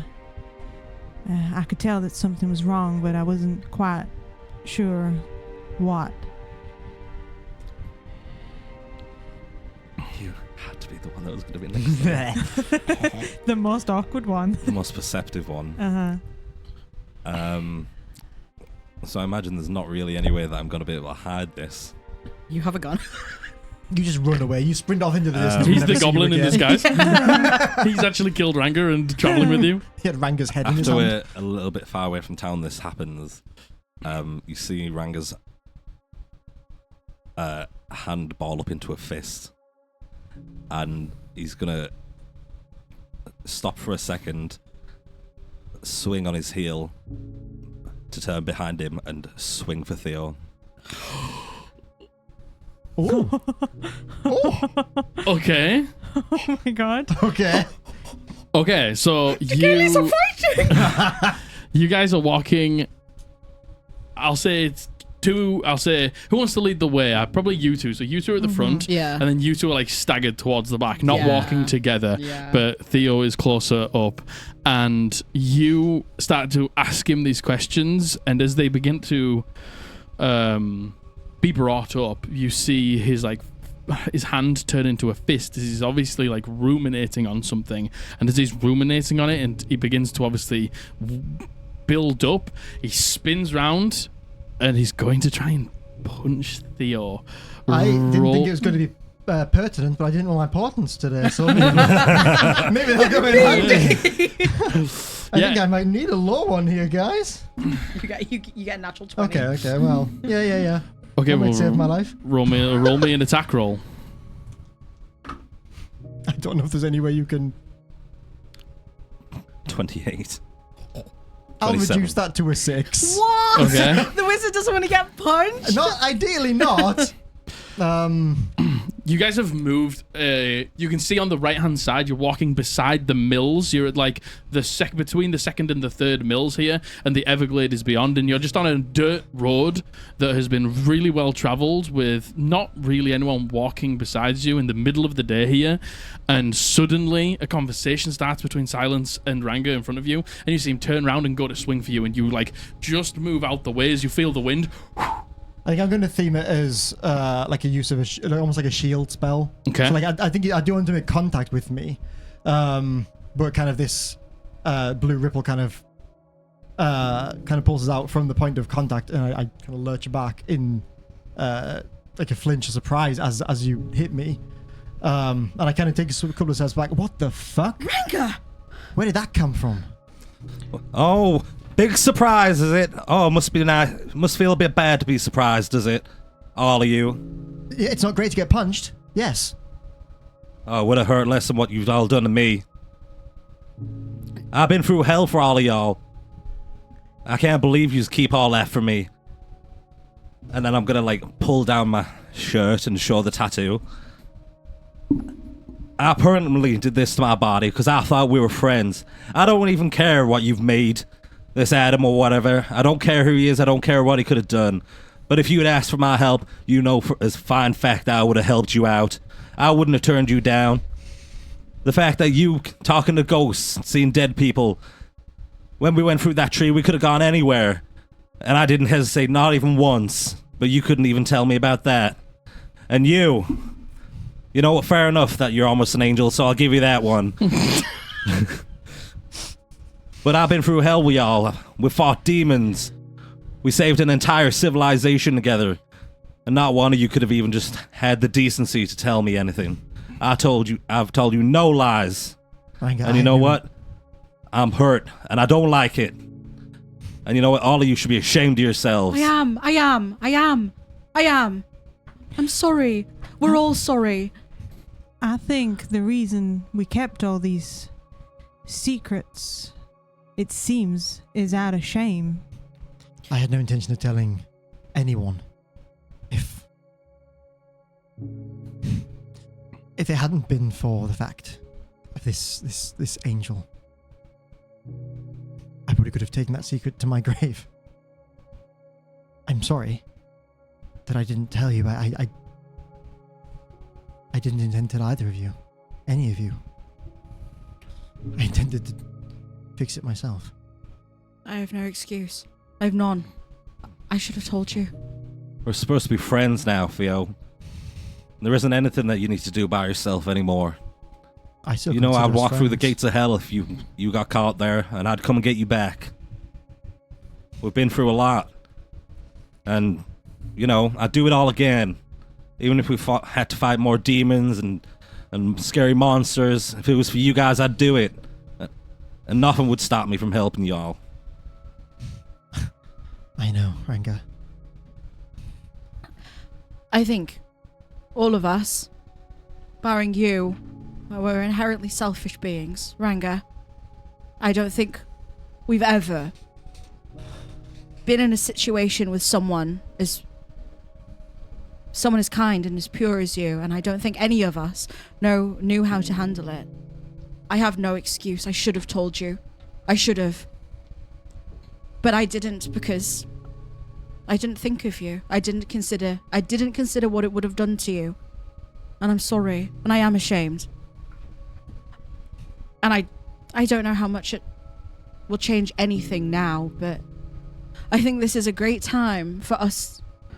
We either, all of us, every single one of us, go our own separate ways right now because we can't trust each other. Or I think right now we have to decide and decide we can trust each other. Well, that ain't happening. So, all y'all, sit down now. I'm gonna plop myself on the floor. I'm going to look around to see if there's a rock I can sit on with my long-ass gangly legs. There's a small rocky outcropping to the side of the road. I'll go sit on a rock and I'll pull out like a bit of dried meat and start chomping on it. I do. I sit down. I'm just gonna stare at Theo and down at the floor. I once again. You club his legs. I think about what Lenore said. Either we need to go our separate ways, or we sort this out now. And I kind of look just off down the road briefly, and then I sit down. So, last night, what you were all talking about might as well have been a different language to me. And I'm not gonna lie, I was pretty angry all through the night, but I'll come to terms with it now. And it probably would have felt better if you'd let me punch you, but, you know, I'll get over that as well. It wouldn't have felt better for me. I'm just saying. Well, sounds like a you problem.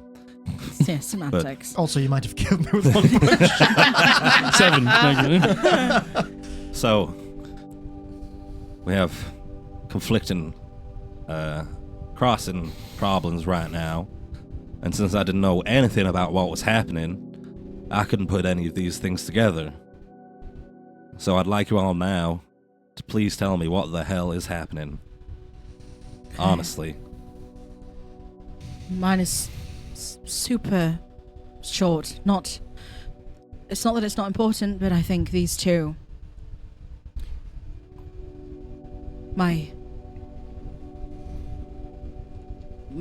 The love of my life died, and it was my fault, and I'm haunted by it. I always have been. I died when I was a child. I've always been able to be in touch with the beyond, and I don't know anything about it. I'm scared of them. I run away from them. I don't want to help them. I don't think I can help them. That's me. I did notice when we were walking with Foreman Visto that you were guided by something. It was Silver, my captain.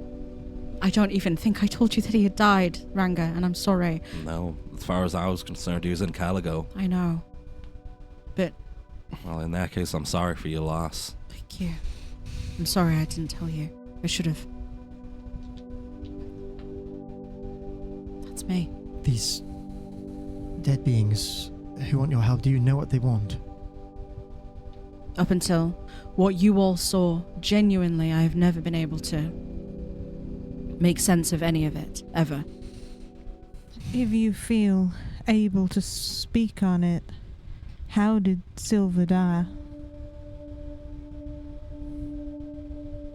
She considers not talking about it, but she looks at the four of them sat on the floor together, Ranga begging to just be told the truth to. We were moving to a bigger ship. And with a bigger ship means there's a bigger crew, people you don't necessarily know. There was us, the Driftborn, and we essentially took the ship on a test run, I guess. It was nothing big. It was just to make sure that we all worked together well, and the sea got choppy.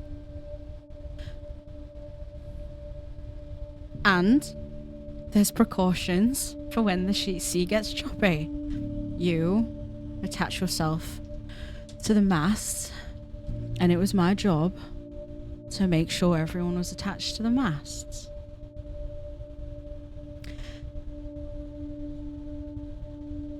And I didn't do a good enough job tying Silver down. And he went over. I take your hand and give it a little squeeze. Thank you.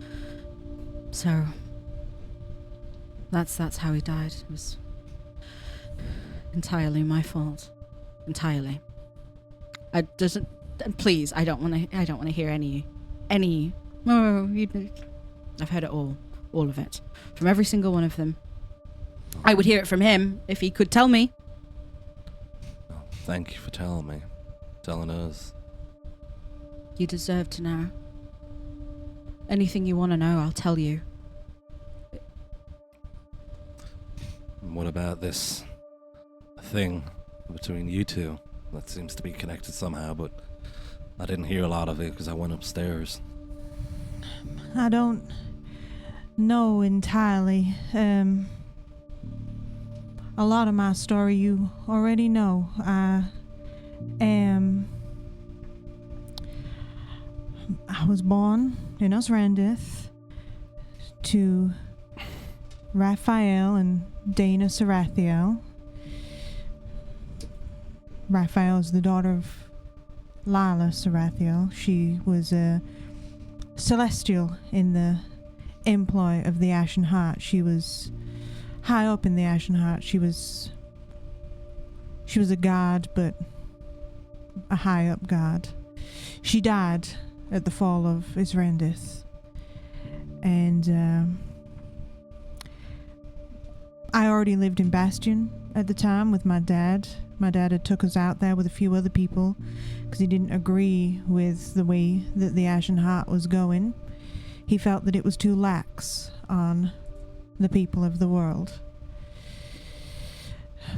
My real name is Auriel Sarathiel, but I have shed that name. Ariel. Auriel. It's Aurel. Yeah. IEL. IEL. Yeah. I was, even though my celestial blood was somewhat watered down, I was very powerful. I was a sorcerer, I think you'd call him, a divine soul sorcerer, specifically. But my father had, in the chapel, in the basement, a portion of the Everflame, and he would execute people in the Everflame. And he tried to execute me in it. That is the holy light that I saw that was similar to what Lenore saw. And unlike all the rest of them, I didn't die. I was blinded by the light. I entirely lost the divine soul that was within me. It didn't seem to be there anymore. And I was in pain. I was blind for quite a while. No one was allowed to see me, to help me, to get me food. My mom would when no one was looking, but nobody else helped. I think the people of Bastion that had rooted for me felt that I should not have been, even if I didn't die, I should not have been so diminished by a holy fire. It shouldn't have affected me as it did. And then the righteous dead, my grandma, Lila, who'd always spoken to my dad, started to speak to me. And she gave me a different form of sight. And I got out. I took my mom's bow. She taught me how to hunt from when I was young. It was the only thing I knew how to do. I'd lost everything else. And then I traveled for a bit and I met y'all. Well, that certainly is a crazy story. I really didn't expect any of that. Yeah. That's pretty incredible. I'm glad you got to come back from that. Thank you. I wouldn't have told any of y'all. Lenore weaseled that information out of me in a way. I haven't been trustful to all of y'all. I didn't trust yous, but I'm sorry that I didn't trust you, Ranga and Theo. But everybody I ever knew, people that I loved, my own mother, nobody tried to stop my father from burning me in that fire. So trust don't come particularly easy to me. I can understand that. And don't get me wrong, I don't I don't feel like I don't feel distrusted. I don't feel bad about any of y'all. I don't feel distrusted. Just, just wanted you to know that I'm here for you all, honestly. Thank you, Ranga. You're allowed to feel your anger. We didn't consider you at any step. And I'm sorry I tried to punch you, Theo. I'm just gonna go over and give him a little. I flinch. Put shield up. I use my pont. It's 18. That was unlike me, and I'm sorry with that goblin in that store as well. That was, Don't actually, worry. I feel like he deserved it a little He bit. did deserve it, Don't worry actually. about Thank you. Ranga. Unbelievable. that. And so, who's this Adam?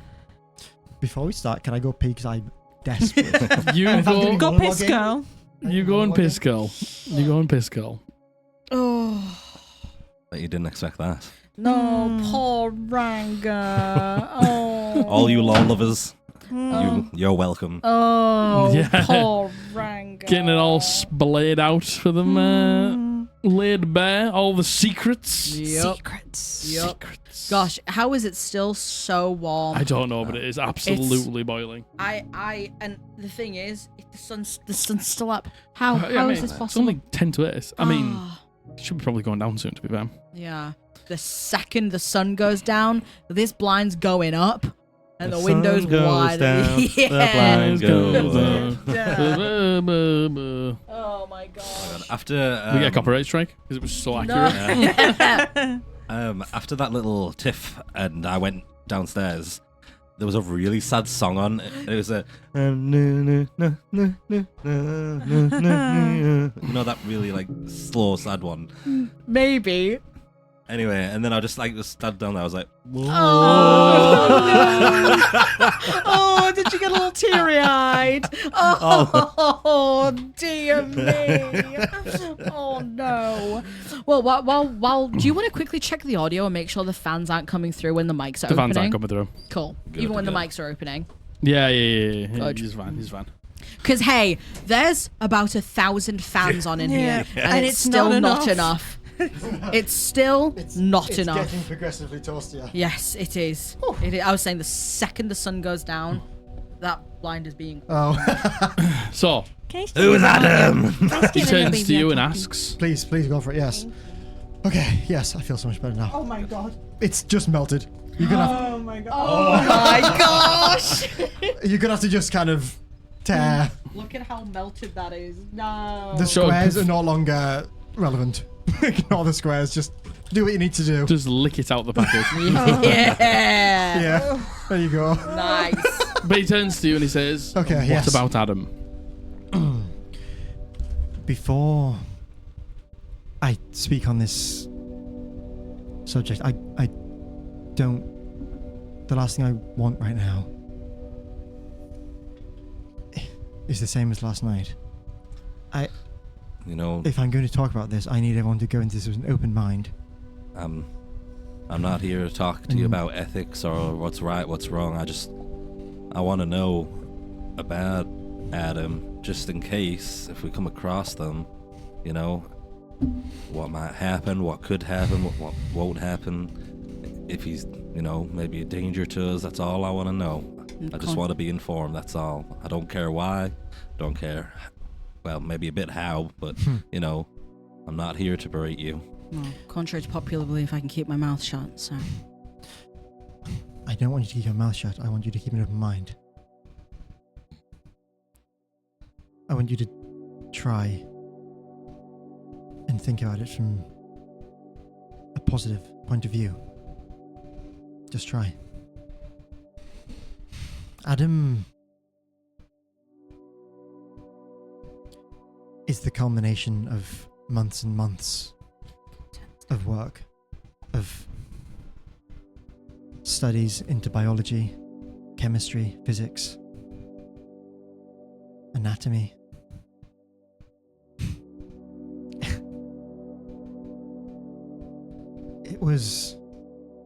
He is to me as Mana is to... What's his name?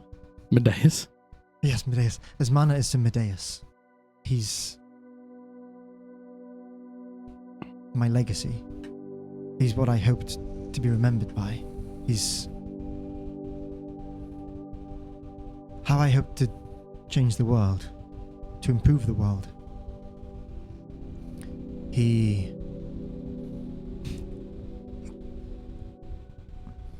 has the capability to prevent a lot of suffering across the land.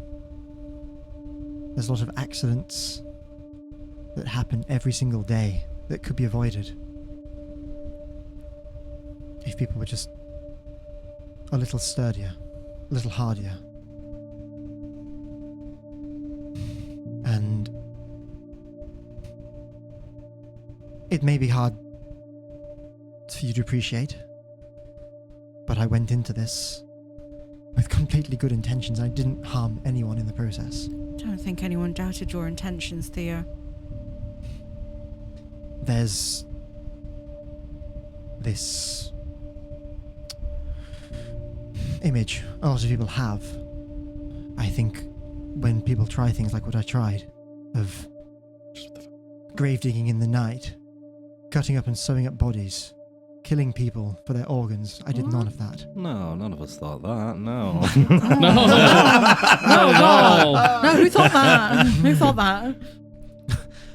I want to make it crystal clear from the get-go. I never hurt anyone. I never hurt anything during this process.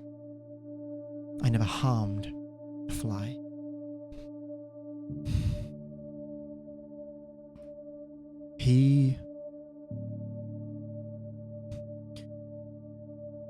He's stronger, faster, smarter, better senses than the average person. He's just a better human. A human without the flaws. Without the biological flaws, the subjective, objective, biological flaws. Lenore, I can see you over there grunting at me. I'm not saying anything. The problem might be that he's not Adam right now, right? I don't know. You asked at the beginning what we might have to face if we faced him, and the unfortunate answer to that is I don't exactly know.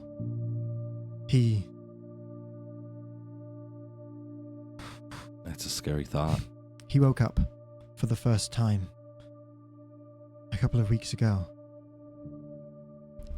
in my lab at the school, and for the first few hours things seemed great. He took his first few faltering steps. I explained this last night. He lifted that obsidian globe, he caught that apple. Things seemed great. I've been pretty sleep deprived throughout this entire project, and exhaustion caught up to me. I took a nap for just a couple of hours. When I fell asleep, he could barely walk. He could barely do anything. When I woke up, he'd spent that time learning, figuring out the world, figuring out what he was capable of, figuring out how to walk, figuring out how to use instruments. I saw my lab in a disarray of inspection. He'd been clearly looking through my notes, looking at my tools, learning. And what happened after that, I'm not sure. He had this belligerence about him. He was angry. I felt it. This hatred. Whether it was towards me or humanity in general, I don't know. He attacked me. and I blacked out. And when I came to again, the window was shattered, and the lab was a mess. And it was at that point that I knew I had to do something, so I left. Left to find him.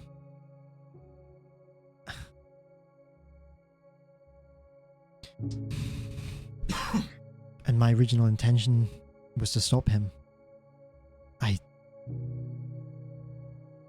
I thought he was evil, some evil being. I don't think he is. I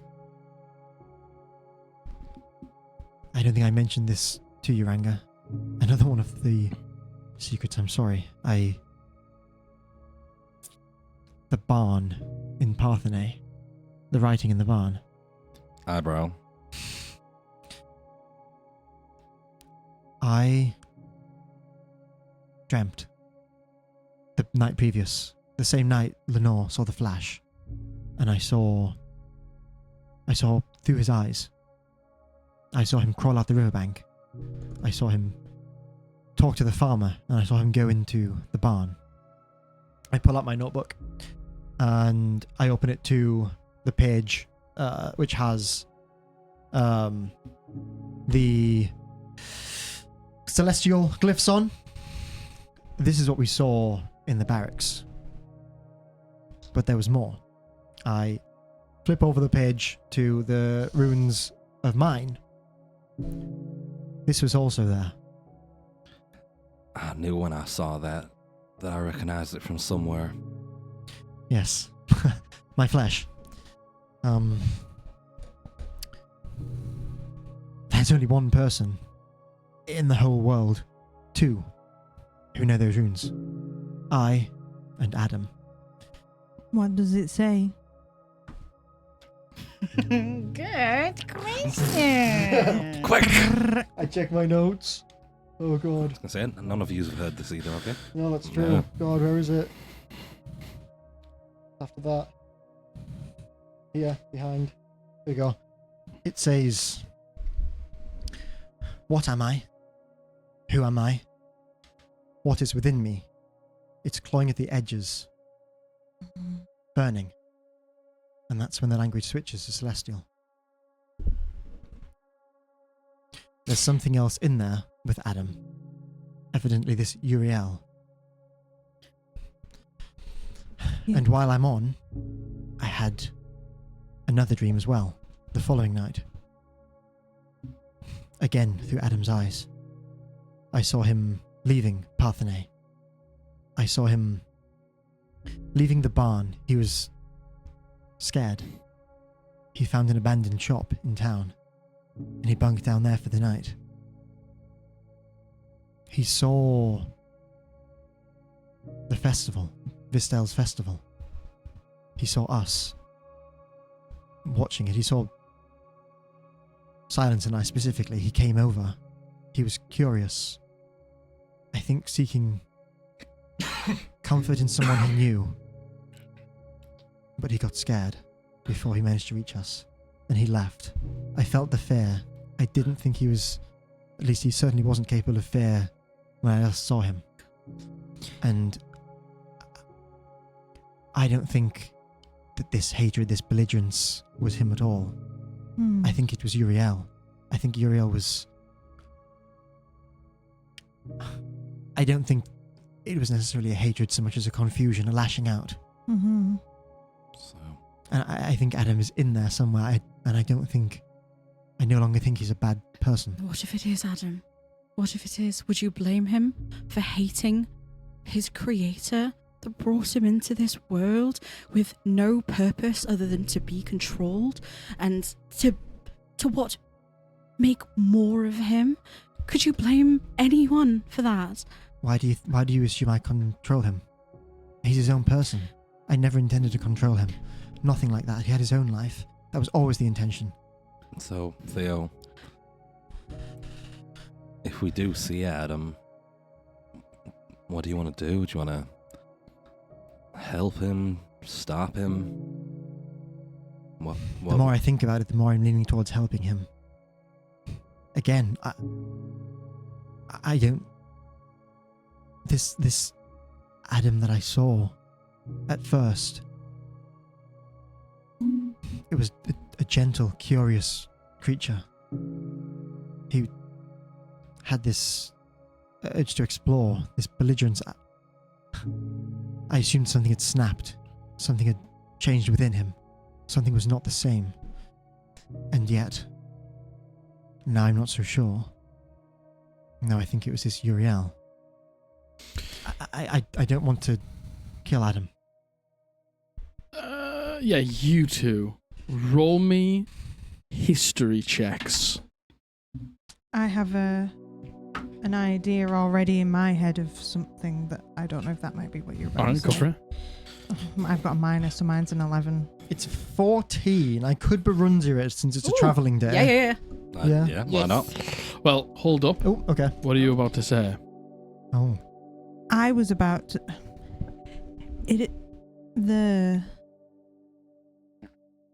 They have two consciousnesses in Yes. that body that appear to not be able to communicate. Exactly. I think that's why he needs help. They might have learned how to communicate. If a celestial was being belligerent against you, you got off real lucky. I think the Celestial didn't know how to control the body just yet. More than anything else. Right. That was just my thing, that they would seem to not be able to communicate with each other. Roll me Brunzia. Okay.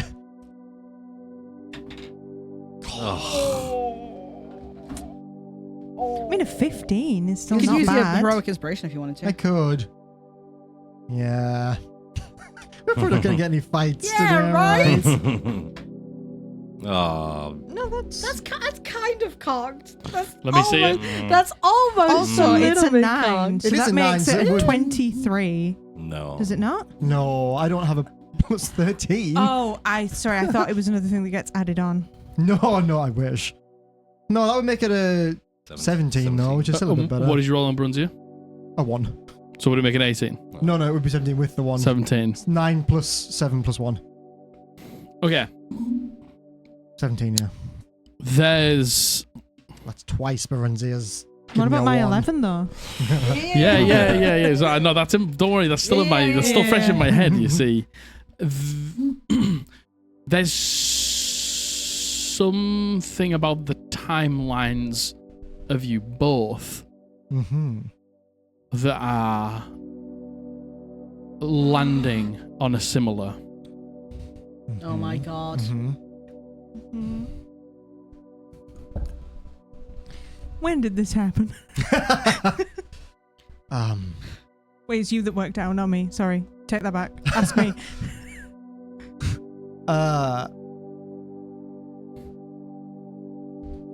Silence. When would it be the flame thing? When you lost your divine soul. Yeah. How long ago was that? How long ago was that? Maybe a couple of weeks before you decided to leave, and then there was the travel. Is Uriel the divine soul? Wasn't there like a 6-month thing altogether? Wasn't it like 6 months after that I decided to go travelling? Because there was a period of tell time me. where I wasn't very well. I've got a theory of the divine soul, which was Uriel, got burned out of you, and that's why it went to Yeah. Adam. That's yeah. And Anyway. that's why you didn't die, because of Uriel. Quite possibly. And I did notice your name is Oriel, which is very close to Uriel. I don't know if that's anything. But does that mess up your timeline? It's close enough Okay. Okay.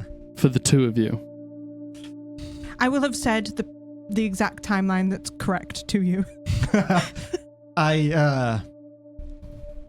I will also say the exact time. Adam woke on. What day are we on now? Like 50th of something. We're on 60th. No, we're on 61st. 61st. So let's say a couple of weeks ago. Let's say like the 42nd. Yay! Does that work? So instead of trying to pretend, like, I'll say they coincide quite accurately for you both. Okay. That's concerning. Is it? Your divine soul. You said a divine soul sorcerer. I don't necessarily know what that means, but you say that what you showed me, the version of yourself, where you, instead of the silver, you had gold. I will do it again, and I will not put on the mustache. This is me trying to force you to do disguise self. Put it on. No, I will do it again. I will cast disguise self on myself, and I will again. My eyes will start flashing silver, and the silver will start to run through my tattoos. But as they go, my scars. But as they go, it starts to morph into gold until it goes across my whole body, and then I'm in this white robe with like gold filigree, and my hair becomes like nicer, and I just generally look like a slightly healthier person as well. Do you say this is what you lost? This is what I looked like, and yeah, I lost a great deal of my power after the fire. I know a little bit about sorcerers, that, you know, they're not your typical magic user.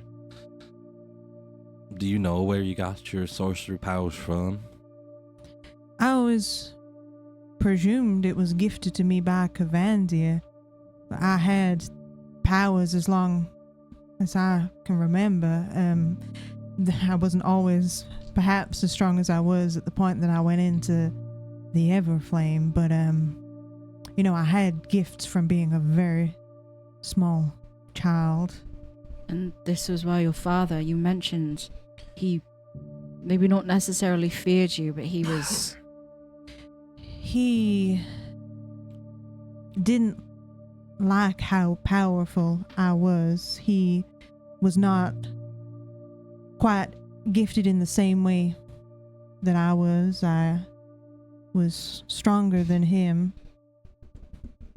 You know, he looked more like my grandma than I did. She has the blonde hair, and as does he. I have my mom's hair, but we all had the golden eyes, and I just seemed to have I had more of these powers. I had more of these scars. That's kind of a badge of honor to us. My wings were bigger, and there's more of them. I'm taller than him. Not as tall as my grandma, though. And have you, before Bolo mentioned it, had you heard the name Uriel before? Had I? Probably not. No. No, I hadn't heard it. I think maybe in some prayers, like deeply hidden in like texts and stuff like that. It might have been like heard it in passing, but nobody ever said anything specifically. Oh, Uriel. I can recognize it as a celestial name. The real on the end, we like that. Ariel Sarathiel. Raphael Sarathiel. We like that. Why the name Silence? Something you chose for yourself, or? I was under the impression that my role after leaving Bastion was to observe the world so that Lila could see it, so that Kavandia could see it. My father was the one who spoke. He was... Prior to my grandmother dying, my father was kind of a run-of-the-mill preacher in a way. He had a following. But they say Lila was the daughter of Kavandia, so when she died, it shook the people of Bastion that one who was the daughter of the god could die to the darkness. She was the light in the darkness, and then she was gone. And then my father said that he could hear her, he could speak to her, and he was the mouthpiece. I was not the mouthpiece. I was the eyes, and I was gonna be the weapon. So silence seemed fitting. I thought it would be a bit much if I went around with what I presumed to be an obviously celestial name. I mean, I can't get rid of my I'm going to be real honest with you. I thought that when I would get out of Bastion that everybody would know that I'm a celestial by sight, but I wanted to cover it in what ways I could. I kind of thought we were more well known than we are. There's not many of them in the world. Not out and about on the streets. No, I did know that, but I just thought that they were more prevalent than it appears they have turned out to be. So that's what we think has happened. Alright. So you're saying part of your soul may potentially be within Adam? That doesn't make previous sense to me. Why? Because the righteous dead told me that it is Uriel. It's Uriel's soul. I'm intentionally being belligerent about this. It is Uriel's soul, that is And are you certain your previous soul, my your soul. divine soul, My soul. wasn't Uriel in some way? How could it be? How could it not? What if you didn't get your powers from Gavandir, but you getting them from Uriel? I mean, it would be pretty hard to know, I imagine.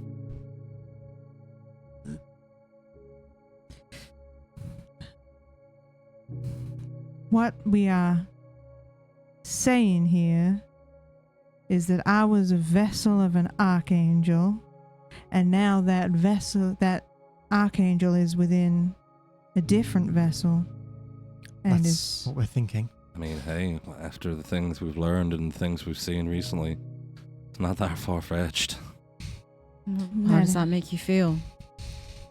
that is hard for me to wrap my head around. I cannot believe that that is the truth. If it is true, then obviously there's true people we need to help.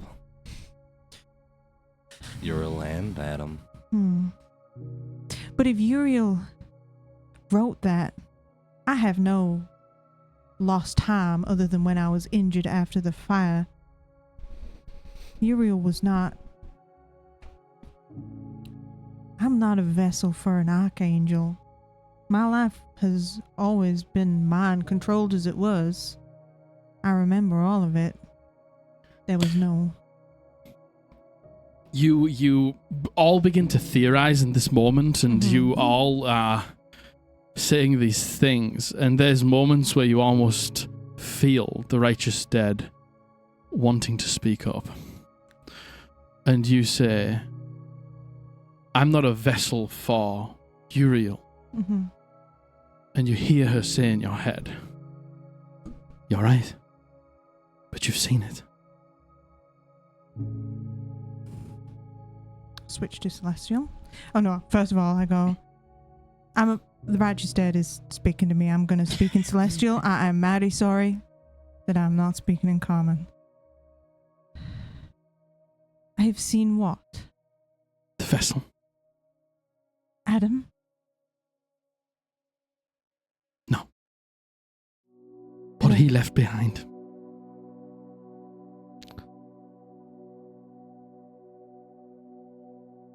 I have to kill something. She's going to explain it to you. Good. I don't understand. That man in the bar yesterday. The elf. Bolo? Yes? He knows a lot. And he's right. The Celestials were all but doomed on that day. To not finish the creation of the gods that they were tasked to do. So, Uriel called out. This was before we all had a place to go. Uriel knew that it would be his final stand, and on that day he would lose his life. But he did it to allow his people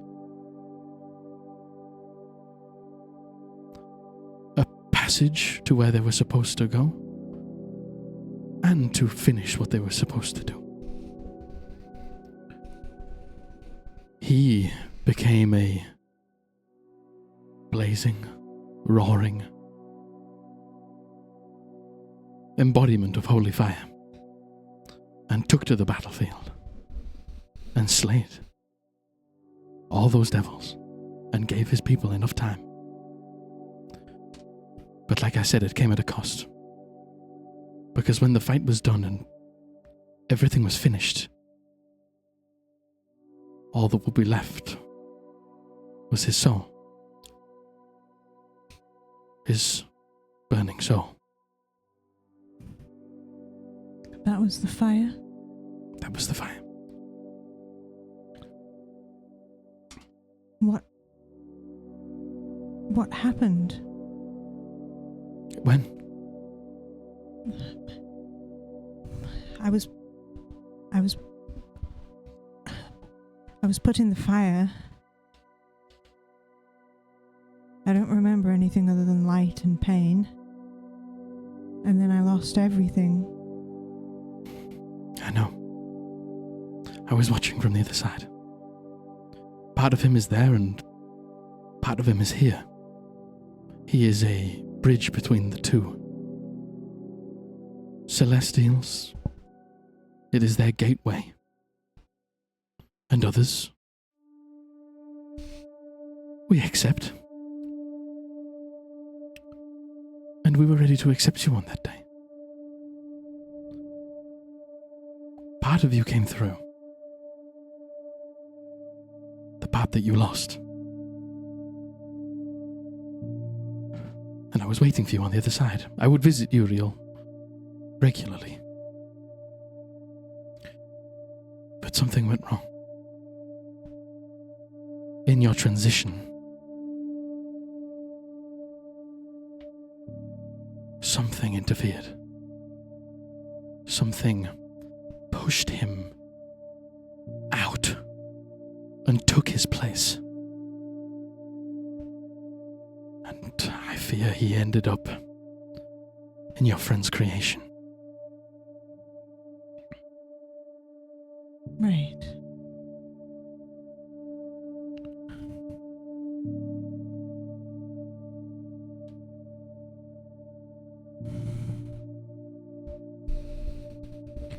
Did you know that he was in there when you were alive? Did I know Uriel? That he was there, that my father had him? No. How did my father get that? I think it has been lost time for a long time. And I think your father maybe got a little bit lucky.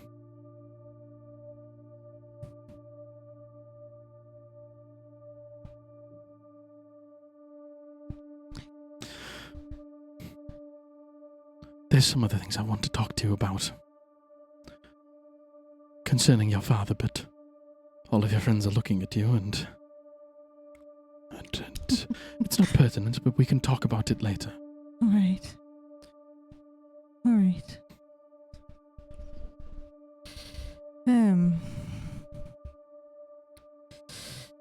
Uriel's soul is not my soul. The fire that we always believed to be a portion of, the Everflame, that was Uriel's soul. And I was supposed to die in it, but something intervened and pushed Uriel's soul out of where it should have been. And that's how he ended up in Adam. Do you think the creation of Adam was the thing that intervened, or just happened to coincide and be a vessel at the time?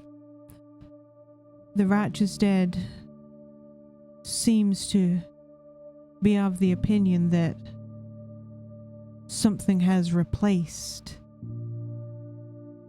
Uriel's soul.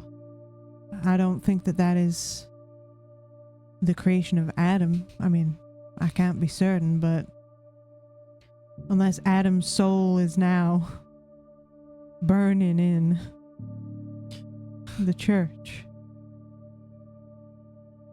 I hope not. There is one more part that I haven't really mentioned. You asked last night how I could be so sure that this creature wouldn't turn evil and replace the entire human race. When I created Adam, I poured a lot of myself into him, and perhaps it's not the entire thing, but the initial spark at least came from me. I poured a lot of my arcane soul into him. It took a lot out of me.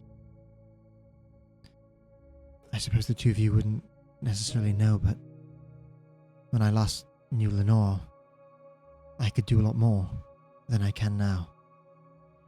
And I kind of roll up my sleeves a little bit, and you see these tattoos, and I like drop an illusion, just a very basic illusion I've clearly been doing this entire time, and you see there are a couple of them which look just really faded and almost like scars, not quite, but just like a bit faded. And you might recognize them a bit more as like more Daomancy related symbols. Those kind of tattoos that are more related to Daomancy. And a few of the other ones as well to an extent, but it's just a lot of them, a lot more faded than you probably remember them being. Like they've faded since you last saw me. Yeah. Before. Yeah. Yes. Yeah, exactly. And like yourself, I lost a lot of the power I once had, creating this initial spark for Adam. And I'm not sure whether that has grown, whether that was enough, whether it's changed since then. But maybe that's why I could see through his eyes in the dream, because we're linked in some way at least. Hmm. Right. Okay. Well, fuck. Does everyone feel better now? No, not really. Not a whole lot. Do you feel better, Ranga? I feel better. Okay, then I feel better. Good. I kind of just pat you on the back. I'm glad. Okay. Please don't punch me again. I didn't punch you the first time. You tried. Yeah. Please don't try and punch me again. Hmm. I didn't realize we were arguing semantics here. Well, you know, next time I'll make sure to not punch you, I guess. Okay. I thought you were going to say next time I'll make sure to hit. I was thinking about it, but then I stopped myself at last second. Appreciate it, friend. All right. What do you think about what I've just said? I think right now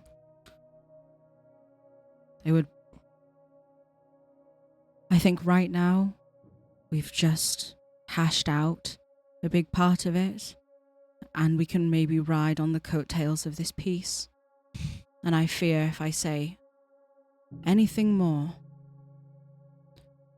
we'll be back at square one. Wow. But all of that to say, I never doubted your intentions. I sincerely doubt either of these two ever doubted your intentions. I think that is something you have to remove from the situation entirely. Your intentions, I know are good. I know your heart. I know your arcane soul. So I feel in a way I may know Adam's. But sometimes intention doesn't matter, Theo. I see. I won't press the subject. Well, at least now, you know, all of these problems, they're shared between us all now. We can help each other. Yeah. Wouldn't have done any of you guys good to try and do it one-on-one. What about you, Ranga? Is there anything... Yeah, I know you're an open book, but... I already told you my dark past, that I broke my arm when I was a kid. Yeah. Yeah. It was real embarrassing. Yeah, well, it's over now, and you've healed so well. There's one little thing I've been worried about, actually. Yeah. The Kaider at the outpost said my dad's been gone quite a long time. And, I have seen him being gone for, weeks, but they're used to him as well. So if they think it's been a long time, that's kind of weird. Well. Otherwise, even if it was like 2 months or something, they wouldn't say, oh, he's been gone a long time. He must have been really gone a long time. 2 months is a regular amount of time? Yeah, he's been to some crazy places. So it's been longer than that, you think? I imagine so, yeah. Okay. Well, again, Caligo, we know from what Kaida said that your father's friend is there. Yeah, I think I want to go see Dargath at some point when we get there. She said that a lot of the hunt has been pulled there. You never know, that could have been something from your father. It's possible, yeah. But He can hold his own. He's the strongest person I know. I just, it doesn't stop me from worrying about him. He's my dad. Of course. I What get about that. your brother? Well, I have no reason to doubt Jeff. No, me neither. But, if he really did take down that thing by himself, he wasn't that strong when I left him. I know, I've got stronger since I left too, but I don't think I could take down one of those things by myself, and, I'm pretty confident in my own abilities. And he's what? Equal? Well, when we left, we were both about the same, yeah. We were, friendly rivalry. We'd always like to outdo each other, but if he took down a shambling mass, is that what it is? Yeah? Mound. If he took down a shambling mound by himself, that's strange. That he couldn't have got that strong that quick. Is that all there is to it? Is it just friendly sibling rivalry, or is there more? No, yeah, I love my brother. He loves me. We got on real well. The only reason we've strayed apart is I think we've been traveling with each other too long and gotten on each other's nerves, and we just didn't see eye to eye on some things. Yeah. But overall, we've never done anything to hurt each other or anything like that. Okay. That's Good. good. Okay. So if we bump into him, Yeah, I hope we do bump into him. It'd be nice to see him. Okay. All right. at school, I took extra classes in divination. I can't do it right now, but I can try and figure out. Oh, see if I can get in contact with your father. It could be good, yeah. I'll try my best. Just see what I can do. Oh, thanks, Theo. I do appreciate that. If you need me to get you anything for it, I'll do it. Thank you. I'm just gonna, put my head back and just give out a big... Yeah. And I'm gonna stand up, pick everyone up, and just give them all a big squeeze. Yeah. Big group hug in the middle of the road. A few people have passed by, sort of looking at you all just sat in the middle of the road. I sat right in the middle, so he's walking through. Yeah. Some people are Have to walking, go around some us. people are walking through, some people are taking the long way around and stuff There's like a that. line of carts just waiting. Beeping the horns. But you get up and you bring everyone in for a group hug. Having aired everything Yeah. Yep. and gotten everything out into the air and had a big old bonding session, Yes. we will take a 10-minute break there before we head on to Hillborough Castle and what awaits us on the journey and on our Oh my arrival. gosh. Oh yeah.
And welcome back. Welcome Hello. We had to stand outside. So on. We've opened up the cool, window, Yeah. which is behind the monitor at the other end. So if the lighting's slightly different, it doesn't look any different. Complain about it in the comments.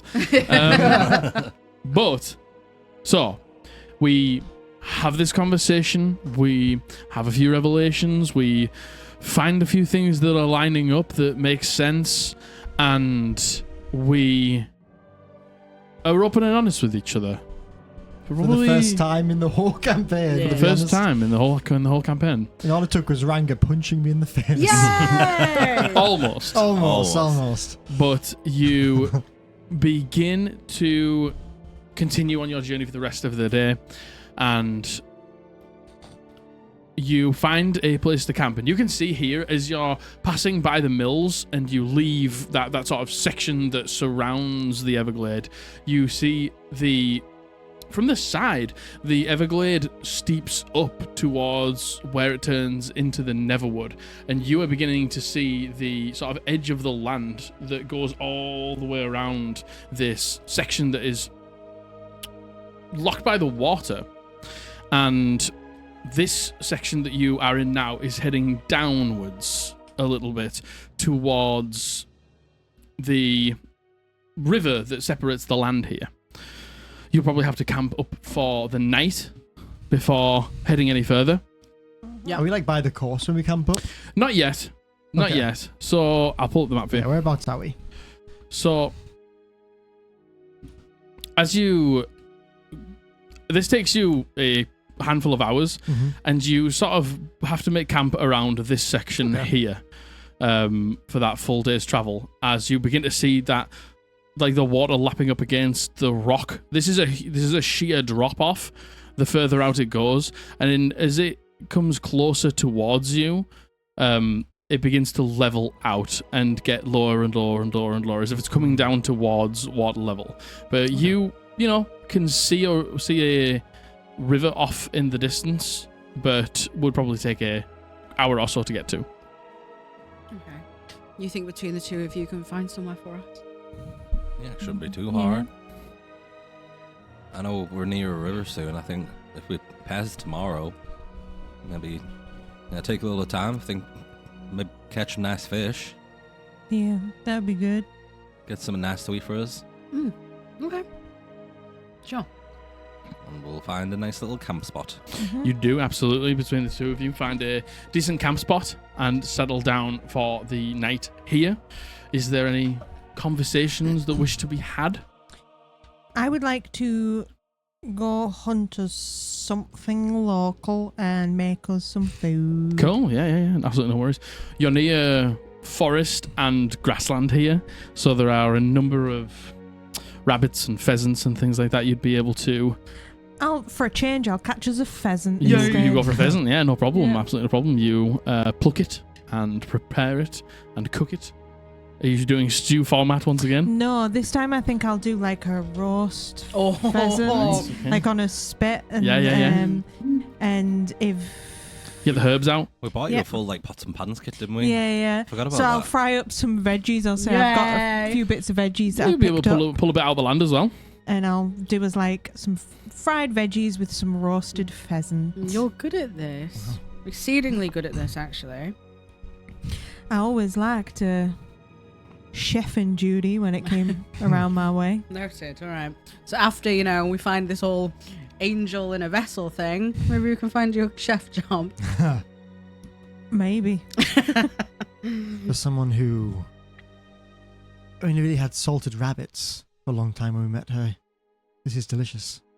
I mean, we had herbs and stuff that we could forage and dry ourselves, so we make do with what we got. But thank you. Again, this was all your mother? The hunting was all my mom. The cooking was something that we all had to do. Take it in turns. As you're preparing this pheasant, plucking it and butchering it, I request that you kind of save the organs for little Dusty. Yay. He quite likes to eat those. The Would he- liver. He loves. Would he like them fried, or does he just want them raw? He likes them raw. All right. And wriggling. The bloodier the better. All right, and I give him his liver Giblets. and his His spleen. giblets. Yummy. He's giblets. He likes it. He enjoys it. You know when cats Cutie. do that thing where they like crunch, like Yeah. it's like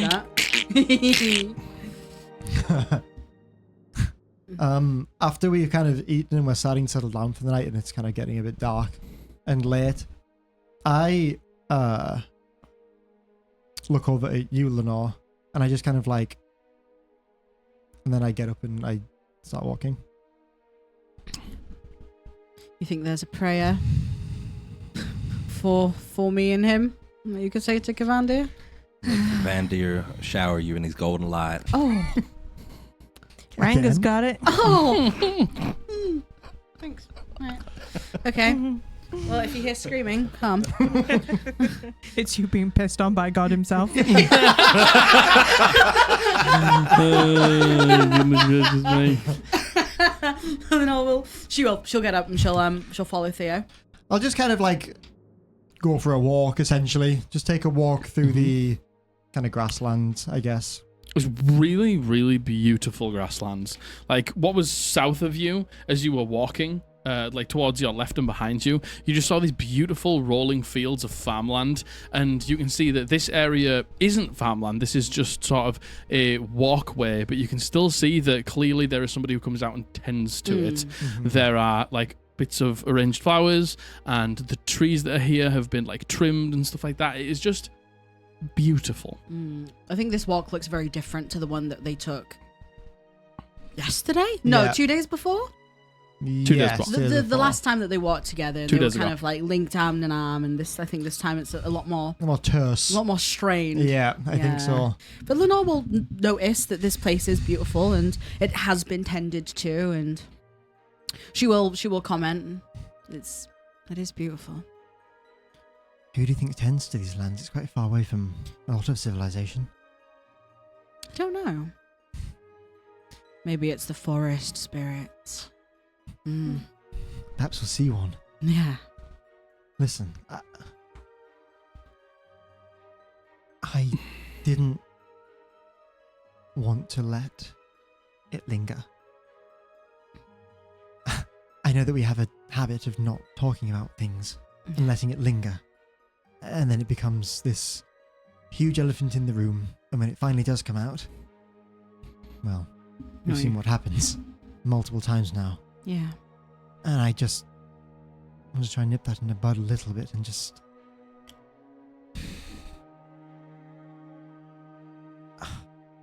I saw the way that you looked at me last night in the tavern.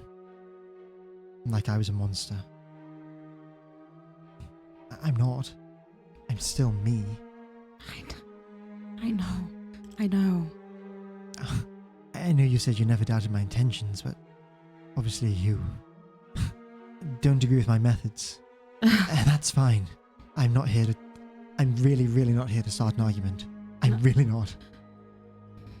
I know. I don't think you're a monster. I think you've done something monstrous. I think you've done something that people who don't know you would look at, and they would.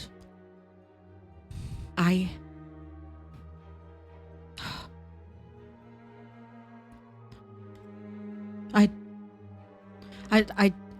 don't want an argument either, Theo. No. But I can't. I don't think I... Right now, I don't think I can look at you the same way. And that's fine. I didn't come for an argument. I also didn't come here to change your mind necessarily. And I think I just wanted to get my side across a little bit better. I didn't want to mention it in the group necessarily, but I was talking to Silence last night, and I gave some examples of how Adam could benefit society. Just people avoiding accidents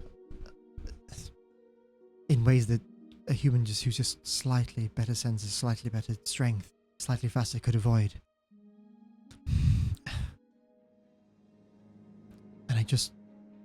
And I say this with the utmost sincerity, again not starting the argument. What if Lenore? What if a sailor could breathe underwater? Don't you dare. Don't you dare. Don't you dare.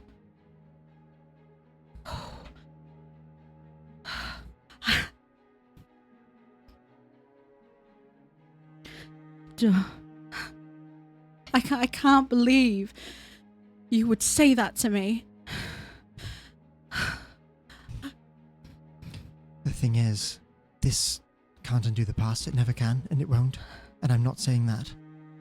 But what I'm saying is, others may face the same predicament as you, and wouldn't you want to spare them the pain?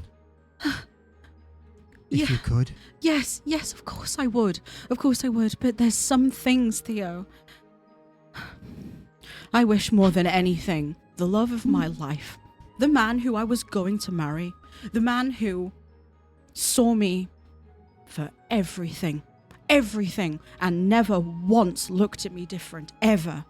Of course I wish he didn't die that night at my hand in the sea, of course. But Theo, you can't play God. You can't interfere in these things. And you say to me, I say this with the utmost sincerity, and I believe you, but you have to hear how that sounds. Oh my God. I'm sorry. I'm fighting with every part of my body right now to not just up and leave. I know. I run. I know I do. And I'm sorry. I almost did last night. I wouldn't have blamed you, Theo. I wouldn't have. I don't think anyone would have, honestly. And I'm... Silence says it was Dusty, thank you, that kept you around. But... You could have run. And it still would have been our problem. And I recognize that. And that's why I'm forcing myself to be here. Amongst other things, obviously. I don't doubt your intentions. I don't doubt your heart. I believe everything you've said about Adam. I believe you. I believe that you saw this as a path forward to help human suffering. But Theo, part of being alive is suffering. I'm sorry to say it. And I believe you had no intention of controlling Adam. But when you say things like, he suddenly was evil. I didn't think he was going to be evil. What does that sound like? You say, I thought he could then breed it through humanity. What does that sound like? It sounds like control to me. And Theo, not everyone is as good as you. Not everyone has your heart. What if? And let's take the fucking archangel out of it. Theo, you've made a weapon. Humans are humans are humans are humans. And people will always want power, and people will always want to hurt others. People will always want that. And you've given them a weapon, essentially, to do that. That would be the case whether or not Adam existed. But at least it wouldn't have been you. At least it could have saved me the turmoil of being like, oh, okay, yeah, no, that was created by another man in my life that I cared deeply for. Okay, sure. I don't care about the world, really. I don't. I care about my feelings and the people I care about and my heart. So knowing that it's you who created the weapon, yeah, of course that hurts. It would have happened, but at least it wouldn't have been you. People said similar things about Medeus when he made mana. It could be used for bad purposes, of course it could. You create anything powerful, it can be used for negatives. You can't think like that. We'll never progress.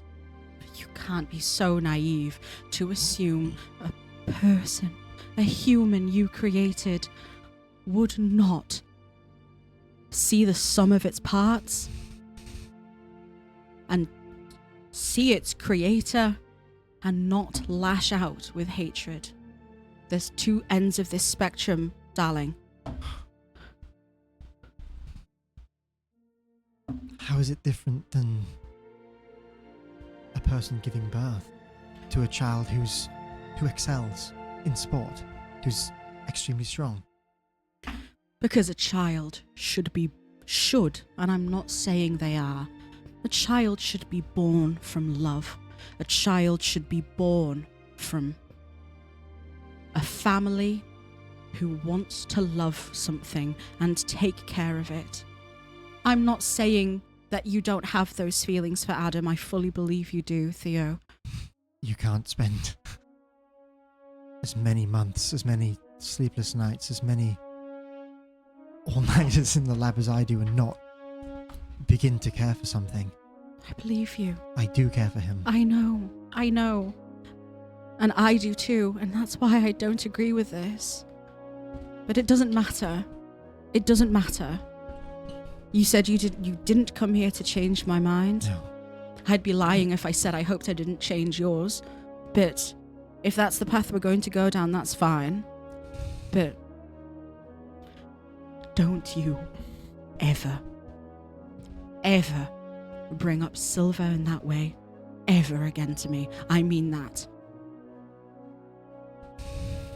Very well. Now let's just enjoy this beautiful countryside together and go back to our friends and find Adam, and we can go from there. For what it's worth, I'm sorry, Lenore.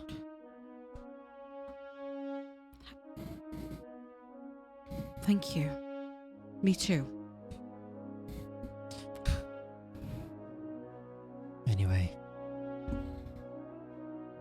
the stars are beautiful. I often think how nice it would be to go up there and just dance between the stars. Me too. Me too. I found some comfort while you were gone in looking up at the sky and knowing we were staring at the same one.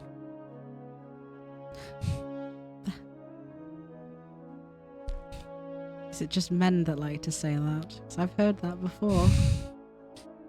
Maybe it's a cliche. Doesn't mean it's wrong. God. You sounded just like him. I'm sorry. Gosh. And I Heaven was. forbid. Let's go back. Let's go back. And we do. We'll head back in, I think. The tension hasn't really eased much. It's just changed slightly. Yeah. There's still a bit of tension. We'll head back, yeah. Yeah.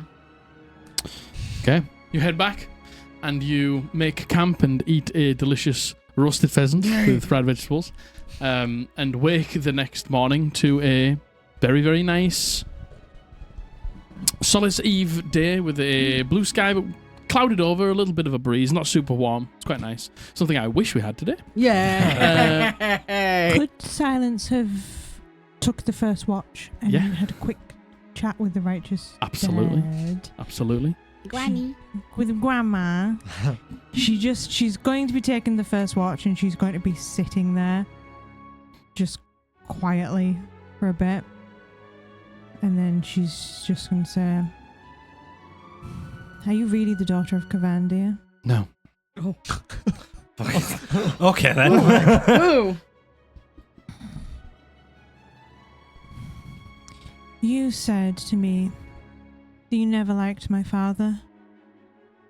That he was, what did you say? A Weasley little man? Could be described as. Did you know that whole Everybody believed. You came to visit us. They thought that that's what you were. Kavandia's daughter. I didn't know that when I arrived, but he did promptly tell me that that's what he told everyone. And look, I was still his mother, and I didn't want to ruin his little charade. Do you know how many people he killed whilst he was there? I didn't know he killed anyone. You were in the guard of the Ashen Heart. You were so high up, and you couldn't see danger in that town. Why did you never try and stop him? Why did you never check in with any of us? Do you know why he did it? Do you know why he told everyone that about me? To make himself important. Correct. To give himself station, to give himself power, and to give his pathetic little life meaning. I was important. You're right. I was an honor guard of the Ashen Heart. A celestial honor guard. There wasn't many of us. We aren't common. And I was important. And I fought for what I thought was right. Mm. You can't control every single thing every single person does.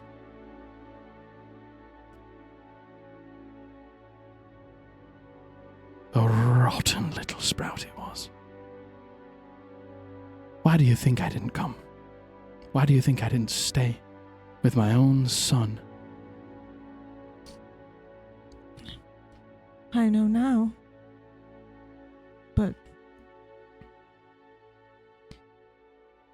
all those people, they believed in my father, but they believed in you more. You were the glue that held it all together, and he told you what he told them, and you didn't tell any of us the truth.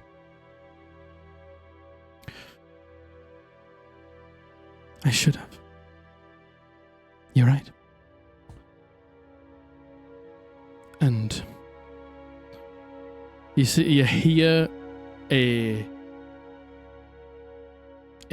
hesitation in her voice, and she takes a deep breath.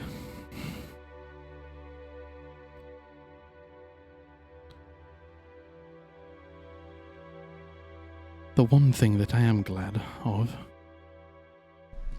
is because of everything that's happened, I've gotten to know you. And I didn't have that before. And I'm quite fond of you. I would even go as far to say I like you. And I'm sorry. You're right. I should have done more, but I couldn't stand to be around him. And it's a horrible feeling. You have a child because you love it. And I have tried for the longest time. But there's something wrong within him. Why didn't you tell me all this straight away? I've left my mother there with him. I've left all of my friends. Silence. You didn't even know what tea was. Do you think me dropping all of that upon you at the same time was... I'm scared I was going to frighten you away from doing the right thing. And you have. And you're out here. And you're doing a great job. But I just want to clarify something for you. Mm. When I died on that bridge,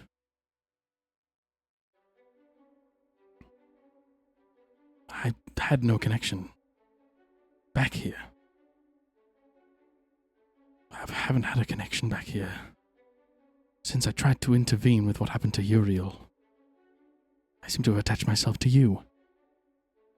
Your father's a liar. He's never spoken to me.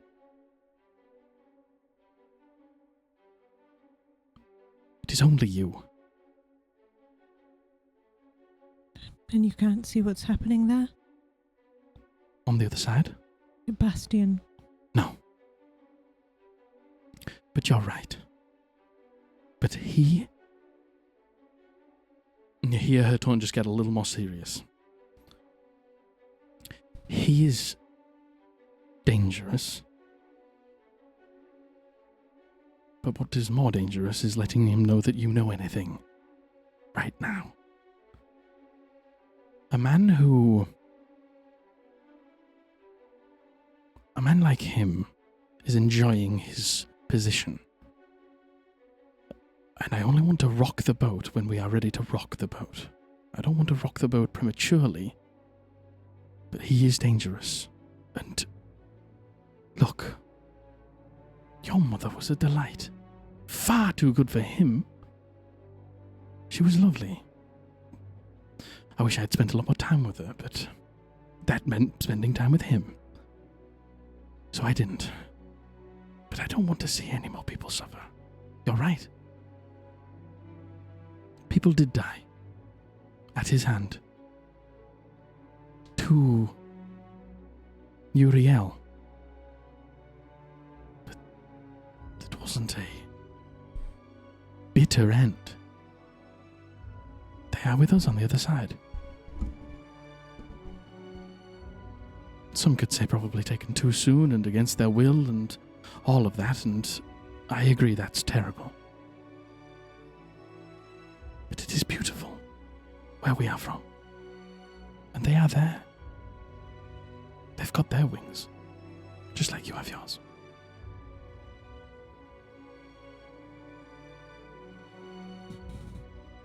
This whole thing that we're discovering with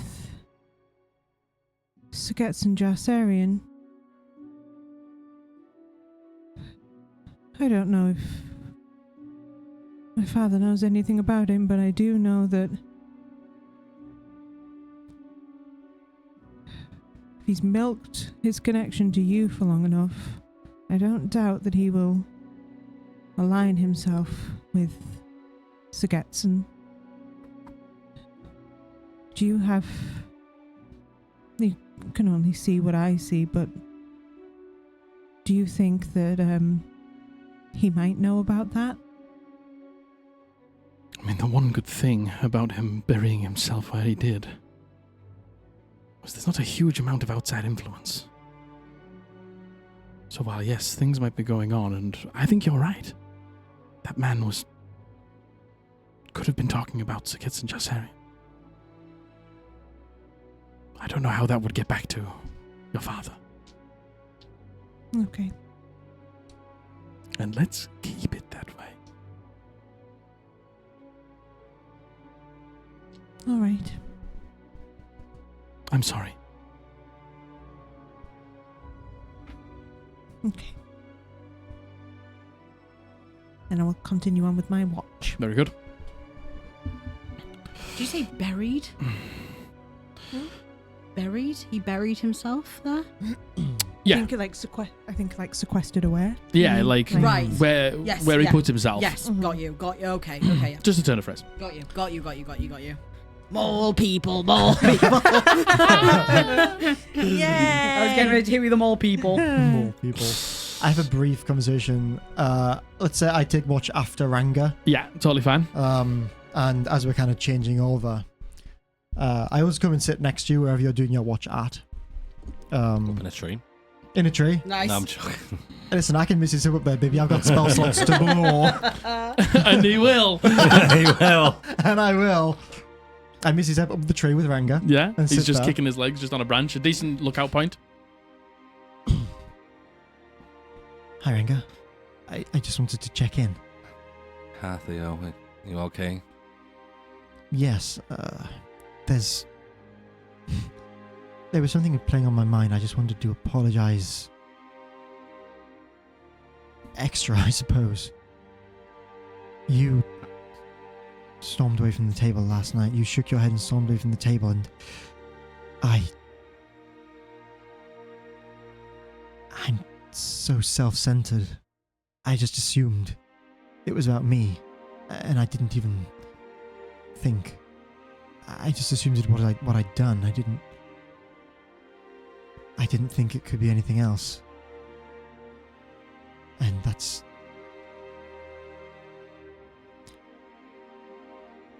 on me. I'm sorry. I didn't even think.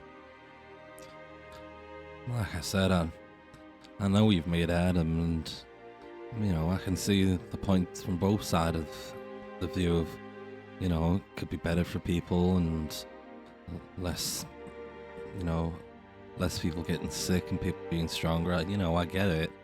I wasn't ever angry that you actually made him. I was just upset once I heard what Silence was saying and then what you were saying.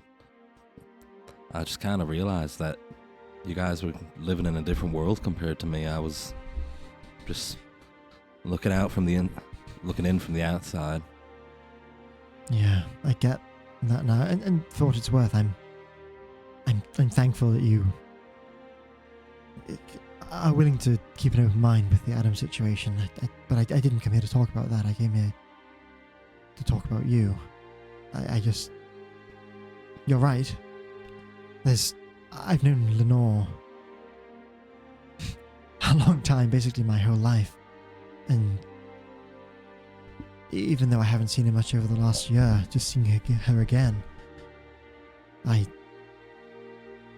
do inherently trust her and want to know about her more. And I'm realizing more and more as time goes on that we should be part of a team, that we do it together. And I know for a fact that you would walk into hell and back for me. And you said this before, and you've shown it time and time again. And I think I take advantage of that. And I'm sorry that I don't see your friendship for what it really means to me. Well, I hope you do now, at least. I struggle to let people in. I mentioned this before, but I get it. It's hard. It is sometimes hard to let people in. And I'll apologize to you, Theo. I shouldn't have let myself get to that point where I swung at you. That's not like me.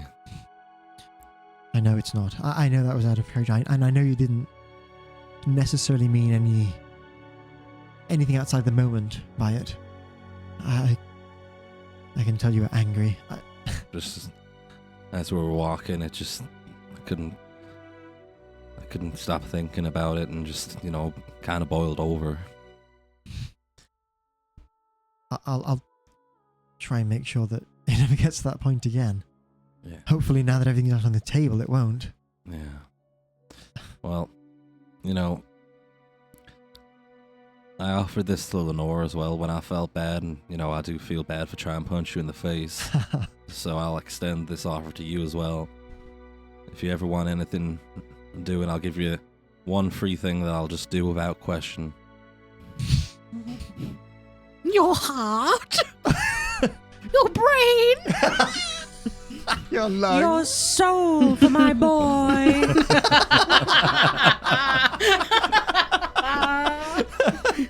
Which try not to abuse it too badly. Well, thank you, Ranga. I hesitantly return the offer. Wow. It's the first time everyone's ever returned the offer to me. No, I'm already regretting it. But I won't take it back. Well, I'll keep that in the back of my mind. What, As long as it doesn't involve, killing someone, maybe. I wouldn't ask you to do that. Okay, that's good. I'm just gonna look and smile at him what's the worst I could ask for? And just give him a little pat on the back. I have regrets. Anyway, that's all I wanted to say, Ranga. I'm just sorry for being self-centered. I always have been. Making everything about me. It was something me and Lenore had in common a lot of times. Yeah, I could see that. At least you're big enough to come up here and say sorry, and that means a lot to me. I hope we'll be good friends, Ranga. We already are. Like I said, I struggle to let people in, so I hope I don't regret it. You won't. Thank you, Ranga. All right. I'm gonna. You can go to Give bed. him a nod, and I'll scuttle down the tree, and I'm just gonna as I'm halfway down the tree, just looking at him and go, I hope you got enough magic to get down. Theo dies in the tree. I spent the rest of the campaign in this tree. You hop down and go to bed, and you're sort of up there, and a wind blows, and you're like, oh. It's suddenly scary when me you're on the alone. backside of the tree shaking. My headbutts the tree. The long rest comes to an end. We wake up in the morning.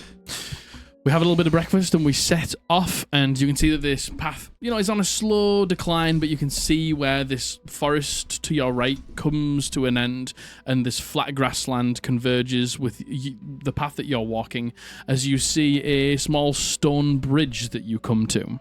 Well built, and maybe only 100, 150 feet long to get over this part of the river, but you do see the land either side of it does dip down and meet where the water is, and you look to the right, and when you're down here, you do see where this river flows out into the open ocean, and it's been a long time, Lenore, but you do see it is a calm day out at sea. You see a couple of ships well off in the distance, but you see a couple of people down by the sides of this bridge here, just having a little fish. Lenore's gonna run to the edge of the bridge. Yeah. And lean over with both of her hands on the stone as she looks over, and the wind catches in her hair, and kind of that white streak is the first thing to go, and then the rest of it, and she just breathes in the air really deep. That cold, fresh, salty air. How far is it to the actual kind of bay area as the crow flies? Probably maybe hour and a half, 2 hours, something like that. Oh, okay. But you can see that this either side of the bridge goes down a bank, and then levels out into a little bit of sand that goes all the way out quite far. Mm-hmm. Oh, wow. Look at that. As Lenore's looking over the edge of the bridge, I'm gonna look down one of the go to where the end of the bridge starts, and just peek my head round, looking underneath the bridge. For a troll. Doesn't seem to Ranga's be a been troll. burned before. Oh yeah. Lenore, one thing to note is as you do that and you're taking it in, you put your hands on this stone bridge, and you feel your right hand lands on a rock that is just ever so slightly loose. Oh shit. She'll take her hand off, and as she does, she accidentally moves the rock. It's a big, not a big piece of this bridge or anything like that, maybe foot wide, foot long, and you sort of push it forward, and it rocks in place, and as you move it, you see Safety hazard. something underneath. Safety hazard. She shuts up the second she sees something underneath. I just look up and a brick hits me in the forehead. She His does. body just floats out to sea. We're trying to catch it with fishing Someone rod. shoots and puts a lit arrow on me. Viking burial. We just see a streak of red and Ranga. I will look. Yeah. Underneath there is a leather pouch, a heavy leather pouch, maybe only palm sized, that is tied up with some blue string, and it has a tiny little note on it, and it just says for SR. I'm gonna, not wanting to touch it myself, I'm gonna use my mage hand, and I've always themed it as it being water, but Lenore is able to. She can just manipulate it. She just does this, and it comes towards her, and no one else can see it, but what she sees, it's an extra, it's a ghostly hand pulls from her body and picks it for her, and she puts it on top of the thing. Anyone know anyone by the initials of SR? Silence. Rodby here.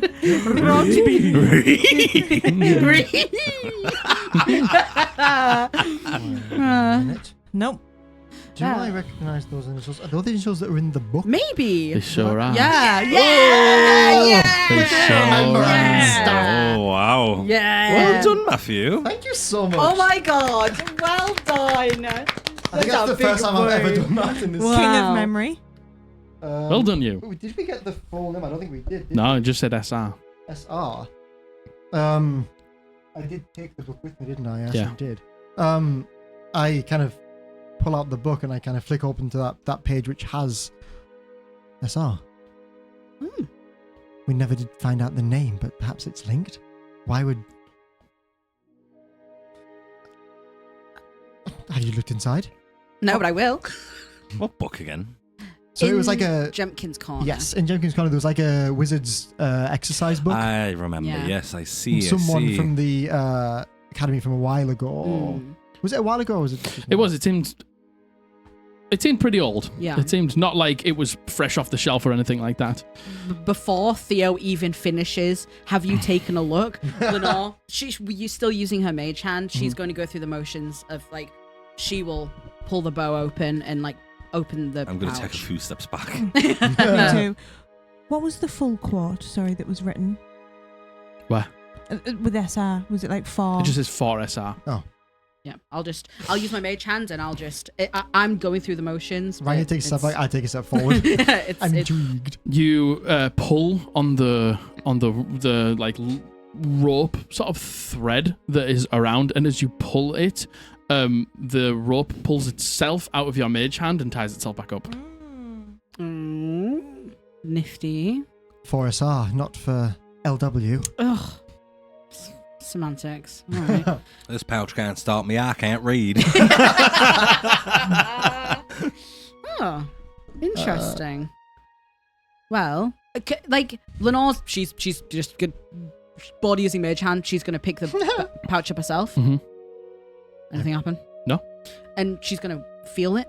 You can feel like a couple of heavy objects inside. There's something in it, definitely. I'm gonna do an identify, see if I can figure out. So I'll see if we can. Anyone got a pair of scissors? Yes, I cut my bangs. We can. We found this book in Jenkins Corner, and I almost forgot about it, but now the name's come up again. It seems more pertinent. It was maybe. hidden. It was hidden. You found it. Well done. Yes. It is a safety hazard, though. You're right. Yes, it is. I'm gonna look. Is there anything else under there? No. Oh well, I'll do an identify. I'll ritually do it. I guess I kind of just as we're walking, I'm just kind of like as we kind of progress. You cast identify.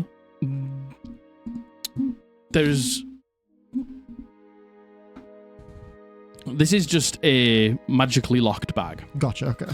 But there are some things on the inside that you can't identify just yet because of the bag. Could I make out like a vague shape, like I tried to do with with Vistel's bag before, just kind of making out a vague shape, or the size, or just kind of like a. You definitely get a vague size. There are what looks like 5 rings inside. Okay. 5 golden rings. Oh my 5 golden rings. Beady, beady. Baby. The rings of power. Imagine. I just fucking rip Lord of the Rings. And I would never know. No. And it's going to be brand new information for you. And you're going to think I'm an amazing storyteller. It's a few rings inside. I gather that I get kind of like the listen, I'll do a detect magic as well. I'll just kind of, we have enough time. I'm going to do them both. I get the, I guess, abjuration from the locked pouch. Is there any other vibes, or does the pouch like block me learning what other types of magic there might be there? Yes. There is a abjuration on the bag that is clouding you being able to find out what is within. Cool. I thought that might be the case. Worth a try. Oh. 5 rings with the bag stopping me from figuring out more about them. Well, we could say that we can take it and we can find us on, give the bag to them, you know. We're just delivering it to them. Do you think we could trick the magic on a technicality? Legally change our name? to SR? That's a question for you, my love. No, I don't know. probably not. It's more about intention when it comes to magic, I suppose. All right. I think we should hold on to it, though. Should we meet this SR or figure out more about them? Okay. It seems like they may have headed a similar path to us. I'm gonna get the hat of disguise and transform into this random man and be like, "It is I, Sergio Ramos." I'm trying to open the bank. If this fucking works, I swear to God. Hey, it doesn't. But What do you mean? all of me wanted to let it work. All of my Dungeon Master being wants to let it work, but it definitely does not. Gosh darn it. Hey, that was a wonderful, wonderful try. Sergio Ramos.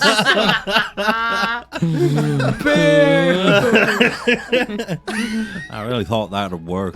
I really hope that just by coincidence the name of SR is Sergio. Yeah. Me Me too, too. me too, yeah. Me too. Good try. Good try. Well, as we kind of finish up here, Lenore's like found a way to. She's fashioned the planchette into like a brooch. She's just taken like a hair clip and like haphazardly stuck the planchette onto it, and it's just like stuck into like her, I don't know, like the straps of her shirt. And as she looks out over the water, sorry, I realized she called you my love. She didn't mean to do that. Sorry. I have my love. Sorry. Guess I'll die. Get fucking cockblocked. Get cooked. I was gonna say cooked, and then I was like, Sorry, I had my love on the brain. But she does touch it and she says, as she's looking out, just look at that view, my love. Sorry. What's that? do you want to see it from high? Yes. Yes, I do. I'm gonna try and fly up Lenore. Yeah, absolutely. She's like a fucking excited dog. Stop wriggling! I'm gonna drop you. She knows exactly what the connotations of that is, and she's like, This is me with Nancy. Just yeah, I'm trying to fucking propel off your chest.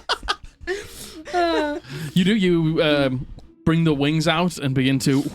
You see a couple of these fishermen who are just like chilling out, catching some fish on their days off. They're like, as they just watch Angel ascend into the air. But as you head up, I'm light as a feather. You'll have no problem picking me up. She's heavy as fuck. you take her up into the air. It's all right. Silence is pretty strong. I'm pretty Let's go. strong. Let's go. She brings you up into the air, and you can see just out. You begin a few of these boats begin to like come slightly better into view, and you can just see the waves lapping out there. Some of them crashing onto the water, and you just sort of follow the coastline down, and you do get a better view of this sort of area. I'll bring the map up Are for. you carrying me like a puppy? Are you princess carrying me? I was thinking I'm princess carrying you. As you- like a little dog. How high up? How high up are you going? The circle of life. There's no limit necessarily Nope. on how high I can go, so just pretty fucking high. You head up. You head up. Oh, You the head up. You head up. Silence, you And- flew too close to the sun. We're going to yes. You do begin to see as you head up. This landmass sort of dips down, and then you do begin to see a beautiful beach like curve round the edge here. And as you go up high enough, you do begin to see like campments and stuff on either side of this road, where it looks like there is almost like a wall built in this area that connects to the ocean and to the mountain range there.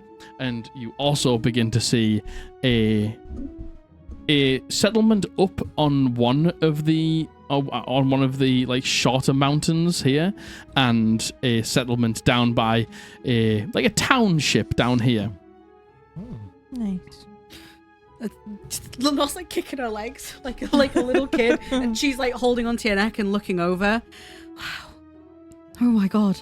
Fucking hell. How do you not want to just, I don't know, stay up here forever?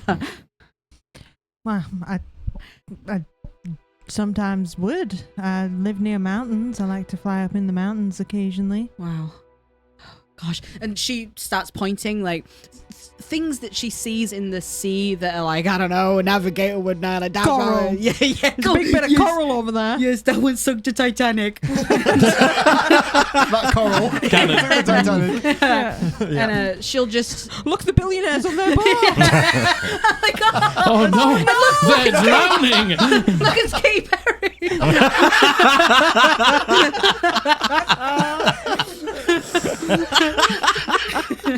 Anyway, Yeah, Lenore will like she'll point out just some sea thing. yeah, but like different, like what these different sizes of boats are probably used for, like things that are probably for maybe leisure or fishing or cargo carrying and things like that.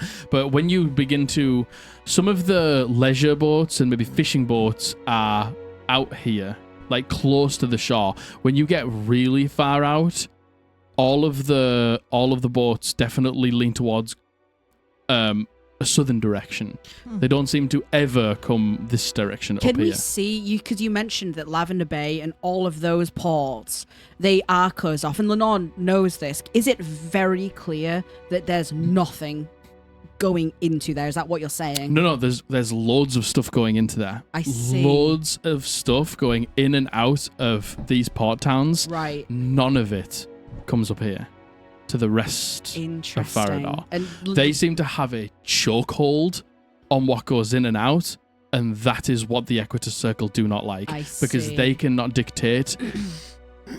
Like Gold Bay and Lavender Bay can set any price they want for imported goods Yeah. and sell it to the rest Yeah. of Farrahdor, because the closest port town from here, there is one all the way around here in the sunken port. There is one up here in Port Mountain Run, which is where you have previously sailed out from. But Ostaloria is out this way. Is far more like turbulent to get to it if you go out this way. So they've basically just got a fucking monopoly stranglehold on import and outports. Lenore will point that out as well. Another Folkestone Pass, I suppose you could say, in broader terms. I mean, we could fly in there right now. We should. I think we should. She's gonna do this to the boys down below. I think we should. Theo's too busy fucking looking at his pouch of golden rings. I don't think I could carry all three of you at once. Oh, fuck him. Let's just, me and you, let's go and we can, I don't know what I'm saying, sorry. Yeah. Thank you. That's all right. I will repay the favor. She points out like to the horizon. We will sail together. I will get a boat, a ship for us, and we will sail together. And I will show you what it's like on the other side of it. All right. Do you want to drop down really fast?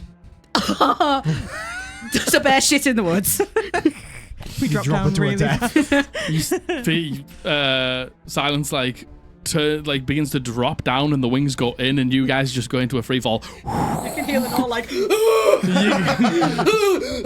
can hear the as your like face is getting pulled at the sheer force coming down, and then the wings like come out as you level out. A little bit of spray from the water splashes onto the lads. oh fucking oh god, oh my god, Jesus Christ. Woo-hoo! Don't tell anyone I yelled like that. I think they could hear you. We all heard you. No, fuck. That was silence. The horse like, trembling when she kisses the ground. Silence leaves the party. Are we still on the map? Oh my Jesus. Yeah, we are right now. I can bring us back. The bridge they were on, I assume it's not tall enough for like, merchant ships to pass under. Like they couldn't get down here. No, the gaps are wide enough for ships to get through, but huge like carrier ships would be no way. But smaller boats definitely can fit through. Yeah. So it couldn't, like in theory, go like through here to Port Mountain Run, for example. You definitely could with a smaller boat. Yeah, that could still carry a decent amount of goods, but when you're talking like mass goods, you couldn't. But you could definitely transport vast amounts. Cool. Cool. Well, we'll continue on. How far away do we reckon we are from the castle now? You probably have one more rest, and then you'll get there. Cool. As we leave, I am going to cast Mending on this loose stone. Okay, The safety hazard on the bridge. Yeah, you reconnect the Repair stone. the mortar around the stone. No problem. No problem. Nice.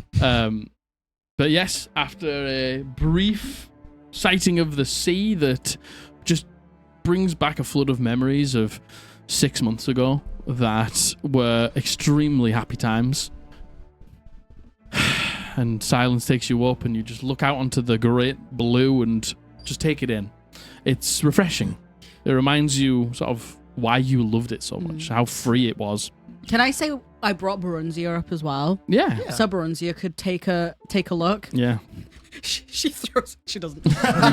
Yeah. We'd have to act out, but she brought Barunzia up so he could see everything. I mean, one thing that he does say is when you head up, oh, we are dangerously close to Lavender Bay. And you can hear just a little bit of nerves in his voice. It's all right. It's where you're from, right? Yes, it is where I am from, yes. It makes you feel anxious? A little bit, yes. Why? My mother is still there, and we did not leave on particularly good terms, and I am nervous for the day that I next see her. But that will not be soon, so that is fine, because we are not going to Lavender Bay, right? Well, that's not the plan. No. But Good. Listen, I'm not one to talk. We're saying this as silence is literally holding us fucking 300 feet in the air. I'm not one. Do as I say, not as I do. Mm-hmm. I love my mother dearly. I. And I haven't talked to her in a while, and I should have. And whether I hear back from her or not, I don't know. But I've listened to her, and it wasn't as scary as I thought it was going to be. Yes. Why did you leave on bad terms? Oh, it is a very long story that I will tell you. I will tell you. Not when we are 150 feet in the air. I like. Oh why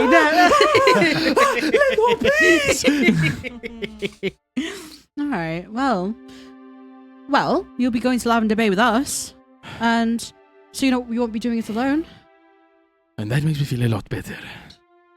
I can chat shit forever. So Well, how about this? When we are getting close to that time, you bring it up to me, and I will build up the courage to tell you what happened. Okay, that's if you can get a word in edgeways with silence. Oh, such a chatter. I can hear everything. I'm just.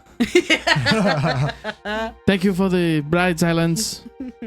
You are quite welcome. Why am I doing your accent? You are quite welcome, my friend. You mock him. Are you mocking me? Sorry, sometimes I got that thing that when somebody speaks to me in an accent, I repeat back. Oh, yeah, This yeah. isn't my first language, so I tend to repeat it how I hear it. I completely understand. Right. Oh, we'll ask. Okay. But if we don't be shy about bringing it up. Oh, I won't. Okay.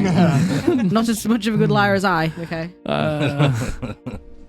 But you head back down and you continue, and we have a night's rest on a path here. There are a few people sort of heading in this direction. You can see now there are people with goods passing you, going towards that Lavender Bay area, carrying like silks and spices and just goods that they have to offer that are probably going to get them through the gilded gate.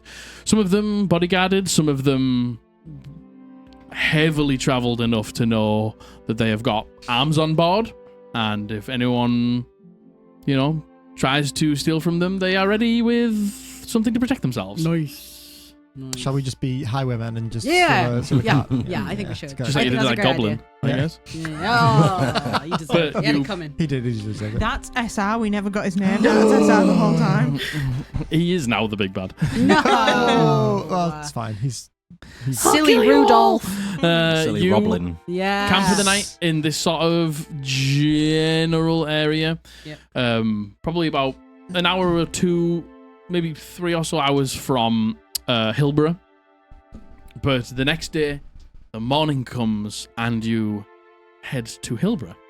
And as you do, it is a unique place for a number of reasons. As you head in, you can see built on the side of the mountain with a treacherously winding path up to it, you see a ominous castle. You see a obviously meant to deter. Architecturally looks old, but it looks like it has been kept nice. Dark stone with lots of spikes and tall, almost what you would expect to be stained glass windows, but with like red velvet curtains on the inside. Up on this cliffside. And you can see a number of people. There's a person at the front who is dressed in obviously a bit of a uniform with a group of people walking up this treacherous path tour guide. and stopping at points and like pointing out and explaining to the group and then heading back up and getting to the castle. And as they get to the castle, they're at the sort of front and they like are talking to people and people are getting close to the castle. And as they get close to the castle, the tour guide like steps in and like pushes them back and explains. And as you walk into the town, you can see that this town is... This game is set in a beautiful fantasy world, but this place is intentionally medieval. Ooh, okay. You can Like see... Gothic almost. Not so much Gothic, but you head in and there are jesters out in the street performing and putting on shows and people are watching and like putting money in hats and the jester is like bowing and thanking. There are bards singing songs. It is the most stereotypical medieval experience. There are stocks out in the streets where people are like putting themselves in and you see somebody there, they put the hood over and a photo is taken of them and you can see people are like going up and pretending to putting like the noose around the neck and then they're like and they're getting their photos taken as well as people are like being put in the jail and you can see what would be an executioner is like pretending to read them their rights with clearly the dullest axe you have ever seen held in both hands. Yay! And they open the gate. Right, it is your turn for execution as they match somebody up and they put them in the guillotine and stuff like that. There is a obvious trend and people are loving it and people are experiencing it for the first time. The taverns are built out of like thick, rough stones and inside there are shows going on. And as you walk in and you're sort of taking this in and you can see where the tour guides are like taking a new group up towards the castle, you hear a voice.